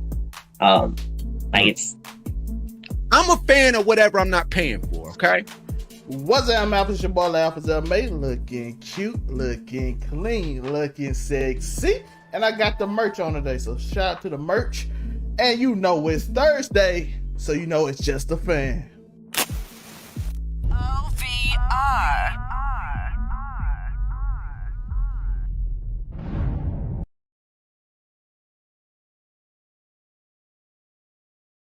Yo, we back. We out here. We're talking about NBA now. We back joined with Monte. And you know the one of the best on the mic, Unico. Yeah. We No got funny stuff. I've been watching YouTube videos with New Yorkers lately, and it's just funny. Bing Bong. Bing bong. Speaking of Bing Bong in New York, according to a lot of people, the Lakers are really interested in Ben Simmons. The Timberwolves are really interested in Ben Simmons. New York Knicks, with Spider-Man out the thing, said the Knicks are back, baby. Just yelling. Is interested in Ben Simmons. By the way, I 100% understand why the Knicks is interested in Ben Simmons. Ben Simmons like 20-0 against the Knicks in his career. So like I would want that dude who never lose to me to all of a sudden come back. By the way, without Ben Simmons, my 76ers are like 1-4 against the Knicks. So I'm like, okay, I'm thoroughly confused by this. But Ben Simmons, apparently the trade offers have started heating up, especially after Dame reportedly. I'll be real careful. Dame do not like y'all, and y'all don't like him, so I can't tell if y'all tell the truth or not, because the way y'all be acting toward each other. Reportedly, Dame said, I want Ben on my team. We are terrible on defense. So what do y'all think Ben would go? And will his mental health automatically get better when he get traded? He got first pick. That's just funny. Man, when it come to I done forgot about Ben Simmons, man. I'm be real with you. I forgot. Like, he could really shift the destiny of a team right now, of a team that he chooses to play for and has the bandwidth to play for right now. He doesn't have the bandwidth right now, apparently. Y'all know this is my favorite word right now. That's how I get out of everything. But, dog, Ben and Dame, yeah, I see it. I could see it potentially working. But that means you gotta lose pieces to get Ben Simmons. You gotta lose pieces, and I think honestly, bro, I don't watch Portland until the playoffs. To be honest, man, I hate to say it, or when they play the Lakers every now and then. But bro, Portland makes no news headlines ever, man. They just go out there and even when like Dame has 40, 30-point games. But I think he's one of them people that's suffering like James Harden is right now with the whole free throw thing. I think he's somebody that's suffering from that. I believe he's one of them. But yeah, I mean, I like that. But Ben Simmons to the Knicks, again, you'd have to give up some pieces that you barely really have. So I don't know if that's something they want to do. But I think that comes with go ahead. Out of anybody, like CJ McCollum, the only one that makes sense. Unless you trading Russell Westbrook, because you're like, I'm tired of these turnovers. He found it. Russ found his stride, so we good there. He's fine. No, LeBron found his stride already. He came back and said, give me this ball. You would not turn over 9 times. And you run to this rim, I pass you the ball, you dunk. You're like, okay. That's what happened. Okay. That's where I'm at with Simmons, though. I forgot he was there, and who has the assets for what he can give you? I don't know. I ain't forgot. We went from the number 1 team in the East to 15-12 and tied with the Wizards. Rising Wizards, though. A rising Wizards, a respectable Wizards. Kyle Kuzma out here. The only reason we ahead of them because Kyle Kuzma was hurt for 5 games. Ow. Kyle Kuzma's the difference between us and them. Come on. Yeah. They 5 games better with Kyle Kuzma if he played. I mean, God. Then they keep telling me Embiid hurt. Well, Embiid always hurt. He was good last year. He was still hurt.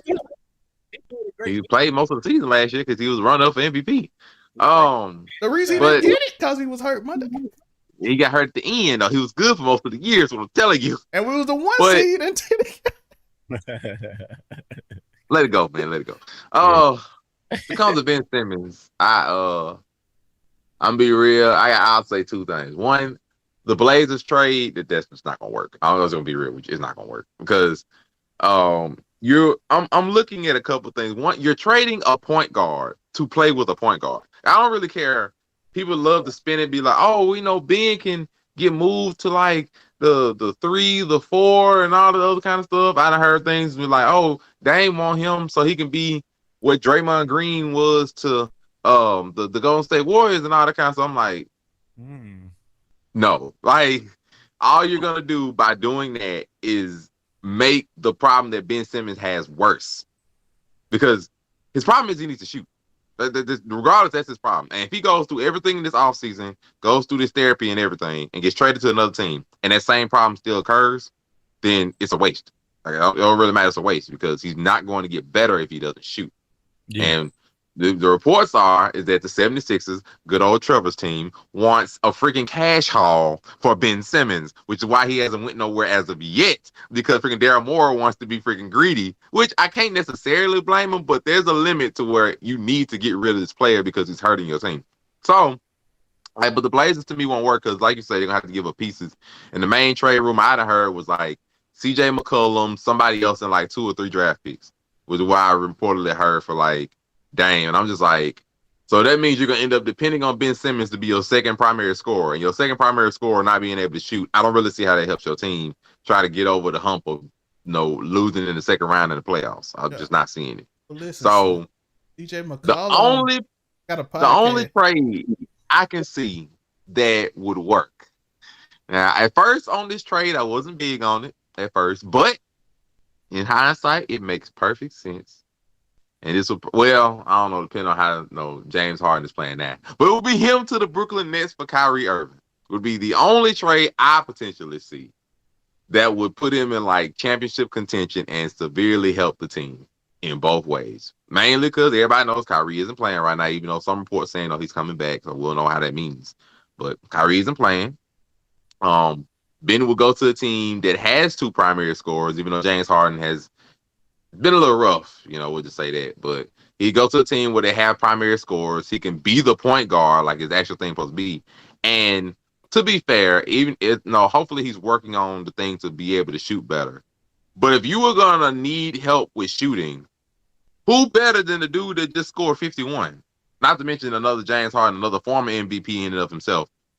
Who better to help you with your shooting ability than 2 freaking superstars? I mean, just to be real. So, I mean, the coaching would be another thing because we don't really know about these names. Somehow Andrew Wiggins can shoot 41% from 3. I don't know what Steph did.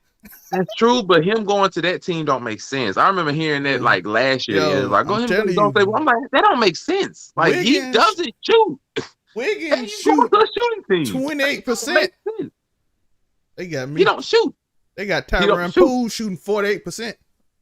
I'm not gonna take the ball out of Steph Curry's hands. I don't care. Like, no, like, unless you can get him be like a straight even trade, Draymond Green for Ben Simmons and nothing else. Unless you can pull that mess off. No, I refuse. So that's the only trade I can see. Outside of that, anywhere Ben goes, it'd probably be best for him to go like a rebuild team. I remember somebody saying, he might be interested in going to the Spurs, which I love Popovich and the Spurs, and them getting a young superstar off crap will be good. I would love that, but or New York Knicks, go to a big mecca. But think about it, if you go to the Knicks and you don't produce, they'll turn. New York will turn on you in a heartbeat, and it won't be pretty. So, he turned on in Philadelphia. Joe seen it. But Philadelphia turned on you. They threatened his. They threatened his girlfriend. They threatened his parent. Philadelphia turning on they you, and Santa New York Claus turning on you is something else entirely, bro. They like, threatened Santa Claus, it'd be the equivalent of like, you remember last year when Danny Green, not last year, like a few years ago when Danny Green missed that shot in like Game 4, Game 5, they were sending death threats to this man's house. It'd be something like that with the New York Mecca. Like, they would literally be like almost about to hurt this man probably if they were to turn on him. It would get really ugly. I tell you, them people threaten that man's families. Trae Young levels of hatred. New York hate Trae Young more than anybody. I ain't never seen that. That man walked into a WWE arena, not even basketball, in Madison Square Garden. That crowd booed like I ain't never heard that. New York. I said, "What is this?" That man said, "Trae Young." That crowd started boo. They start throwing stuff, start threatening him. But I just want Ben Simmons to go somewhere and do well. Whether he has to start over or be on a championship team or somewhere in between. just don't go to Charlotte. But other than that, I feel like you can go to a few places and pop off. Just don't go. I'll play with Zion. Y'all can. Zion ain't playing this year. He overweight, out of shape, struggling, injured. I heard everything under the sun, bro. What is going on with Zion? So at this point, just like he ain't even playing this year. He been shut down for the most part, as far as I know. So but they can do good with Brandon Ingram and everybody. Like if I really had to pick somewhere for Ben to go, I mean, Boston looking pretty nice. My team, wouldn't mind a nice little point guard, because Schroeder, I don't care about no Schroeder, but I love Ben, but I ain't giving up nothing. We greedy. We're greedy just like freaking Darren Moore. I ain't giving up nobody. Marcus Smart said that Jaylen Brown and Jason Tatum fault. Nobody else get the ball. Ben ain't got a problem giving the ball to everybody else on the team. No, I wouldn't mind that, but I know Darren Moore. He's going to be like, bro, give me Jaylen Brown, Marcus Smart, and 3 draft picks. Bro, I'm not doing it. He want Jaylen or Tatum. That's in the best. No, we're not giving up Tatum. He can get Jaylen. He can't get Tatum. That's already off the market. And Brown should be off the market, too. I'm going to say should because I don't, GMs and stuff do stupid decisions. But both of them should be off the market. But I can't see Ben going to him because they're going to ask for too much. Because they're going to ask for too much. They're not going to just give up Smart and some draft picks and Moore would be good with that.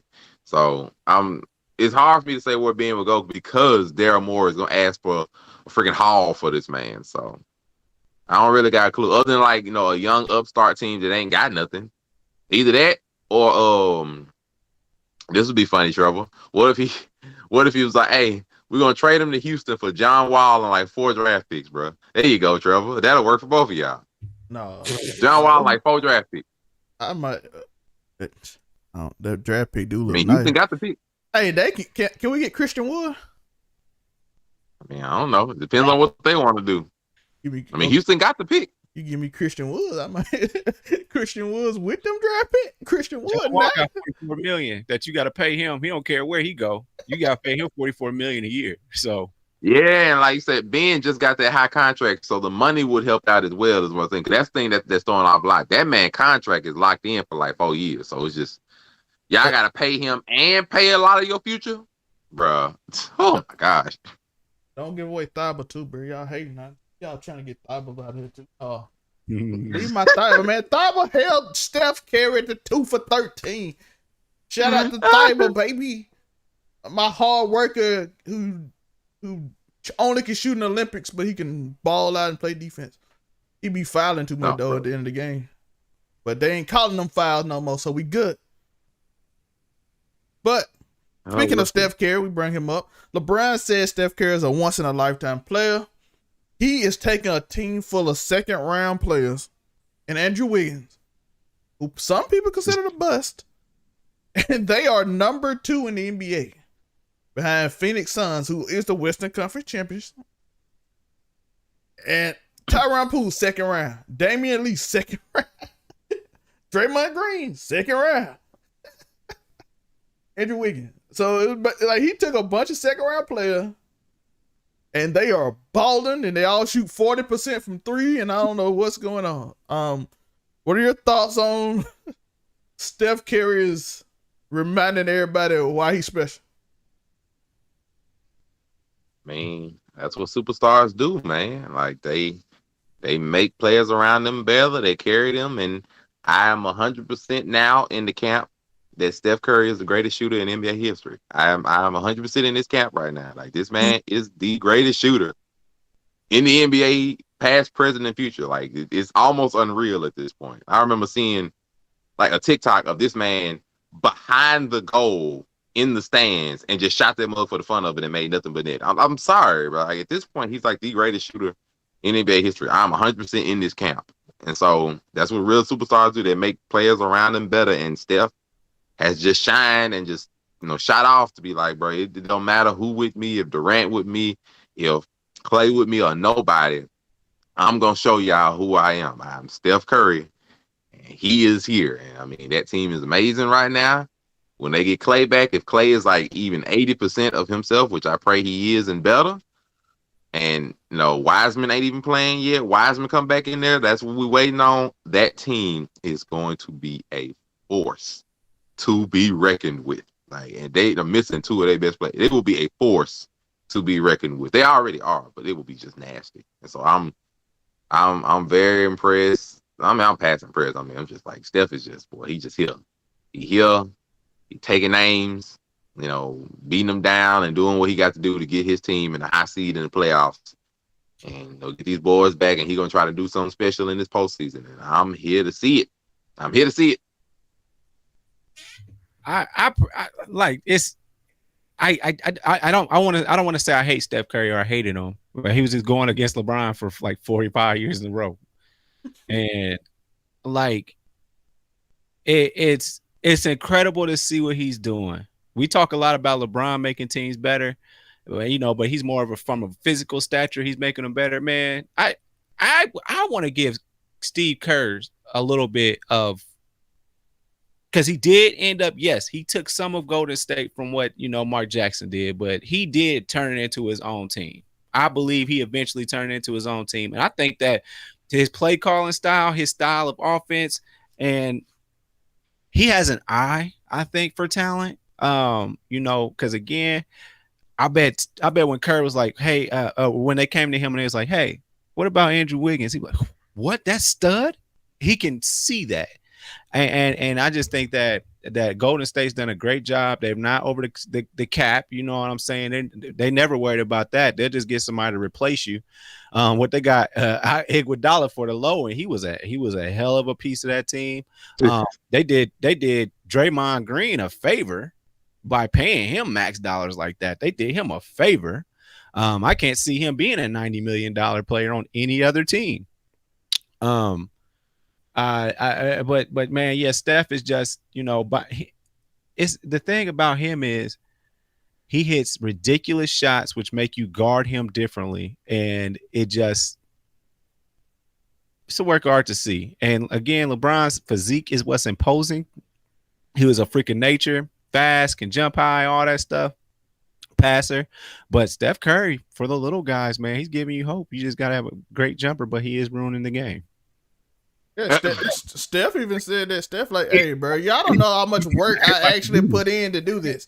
Like, y'all just try to do it. Like, I do like stupid drills every day, 100,000 times to do this, and y'all just like, oh, I'm gonna shoot this shot he did. I saw him on TV.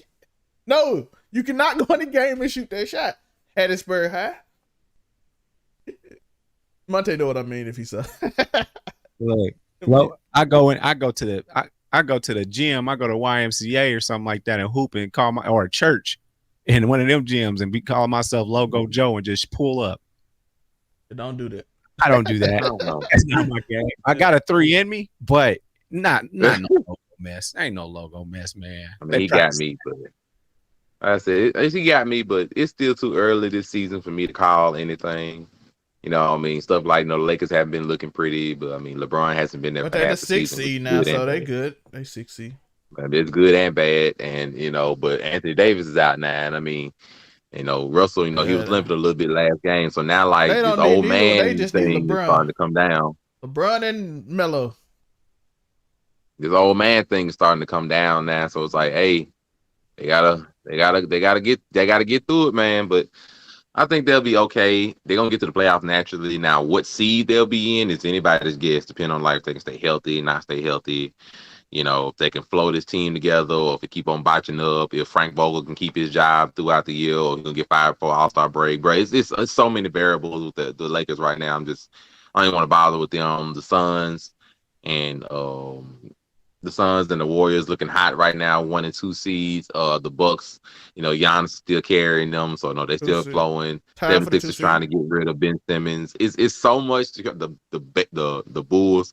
Love how the Bulls. Let's not forget about that Bull stuff. It's so many variables all over the league right now. I don't really got no favorites or nothing right now. Right now, it's just interesting, and I'm curious to see now. Right now, the trade deadline opened up because now it's like 85% of the players can be traded versus like 65, which is why I like the talks for being and sort of sped up again. But I mean, talks can always fall through. So I mean, it ain't just like, oh, he might get traded. Like, shoot, who knows? Ben might be there at the All-Star break. So it don't even make no difference at this point. I'm just gonna wait. I'm gonna see, but I like what I see. That's all I can say about the NBA. Very entertaining NBA. Good time to be a fan for sure. Yeah, I know the football segment was long. It's football season. And we in the prime of the football season, so these shows are gonna be a little longer for them. But we got a little boxing in. I'm gonna cut up the thing. Y'all get to see them live in the little highlight section. So I'm gonna have a little highlight section. I'm also gonna have little shorts when Stephen A. or Skip or somebody say something crazy. I'm gonna have it loaded so you can see the short. Like for some reason, Skip Bayless said that his Aaron Rodgers owning the Bears is 27 points less. And I'm like, Aaron Rodgers didn't play defense. What are you talking about? So we're gonna have little stuff like that. And then I'm like, when I do these shows, I'm gonna have more like play-by-play on what these plays did and how they changed the game. So it's gonna be a fun week. You saw me adjusting a little bit today, so I can get the feel of the show. So you saw a little bit of adjusting if you watched the show. I want to also give on my basketball. Cleveland Cavaliers are a 5th seed, and their young core is amazing right now. Quiet 5th seed. Very quiet. Yo, their young core is balling. All those boys like 24 and under. All of them is balling. Chicago, I expected them to be better once they added all them veterans. The teams I'm disappointed in is, before we get off, I'm gonna let y'all talk on who y'all like and disappointed, and then we're gonna get out of here. Atlanta Hawks and Boston Celtics. Oh, don't remind me of my team. I've been disappointed in Boston for a couple years now. And the Knicks. Portland 11 and 16. That's probably why they won't be in. Like, hey, we play no defense. Well, they've been injured too. Like, they ain't been injured and CJ been injured. So they ain't like, we don't play no defense even when we play together. We give up like 130 points a game. It's kind of hard. So I mean, nuisance. If I got a team I'm disappointed in, don't hate me, but the only one that comes to mind off rip is probably the Philadelphia 76ers, to be fair. What you expect? And B get hurt and they ain't got Ben. We supposed to be trying. Bro, they have like, I don't want to give an exact amount, but it's at least 2 other major contracts signed in other players over there. Like, bro, nobody can. And you got Doc Rivers. Like, look, Doc. Doc, Lord, you do under the bush. Doc, you do being under the bush. You should be able to round up something. Like, he did it. Come on now. Joe, he did it. Joe, he brought up his name. He did it. Joe, why he bring up his name? Joe, why he have enough time in this show left? You can't bring up Doc Rivers. No, he is your coach, but that'll be something you can rage on later. I mean, he is your coach. Dude, go on TikTok and rage on Doc Rivers. That'll have 500,000 views, man, in 1 hour. Bro, I got everybody know. Bro, I've been feeling like that since he was in Orlando. I'm like, bro, how can you not take Grant Hill and Tracy McGrady past the first round and lose a 3-1 lead in Orlando? And he kept doing it. How you take that Boston Celtics team to 1 championship and win? That's it. What is wrong with you? No, Boston. This man has coached 22 Hall of Famers and won 1 championship. This man the opposite of Phil Jackson. Okay, I'm done. I ain't gonna go into it. All right. Yeah, that'd be something you do at a personal level. We've been here for 3 hours, so we about to get out here. Monte, promote before we get out. Naturally representative of the Broke Ugly Dudes. If you want to find me, I got plenty of opinions and other info. I'm on Instagram and I'm on TikTok, both under Monray Hudson. The descriptions will be, in the links below and all the other kind of stuff. Otherwise, buy the merch. Exactly. Remember to keep stomping. Some amazing happen. This is Overall 99 Sports. This is the first ever Monday morning quarterback. We're gonna do these more live Monday. Hopefully, it probably won't be 3 hours, might be 2, but it depends on how the show go. And I appreciate y'all for listening. Peace.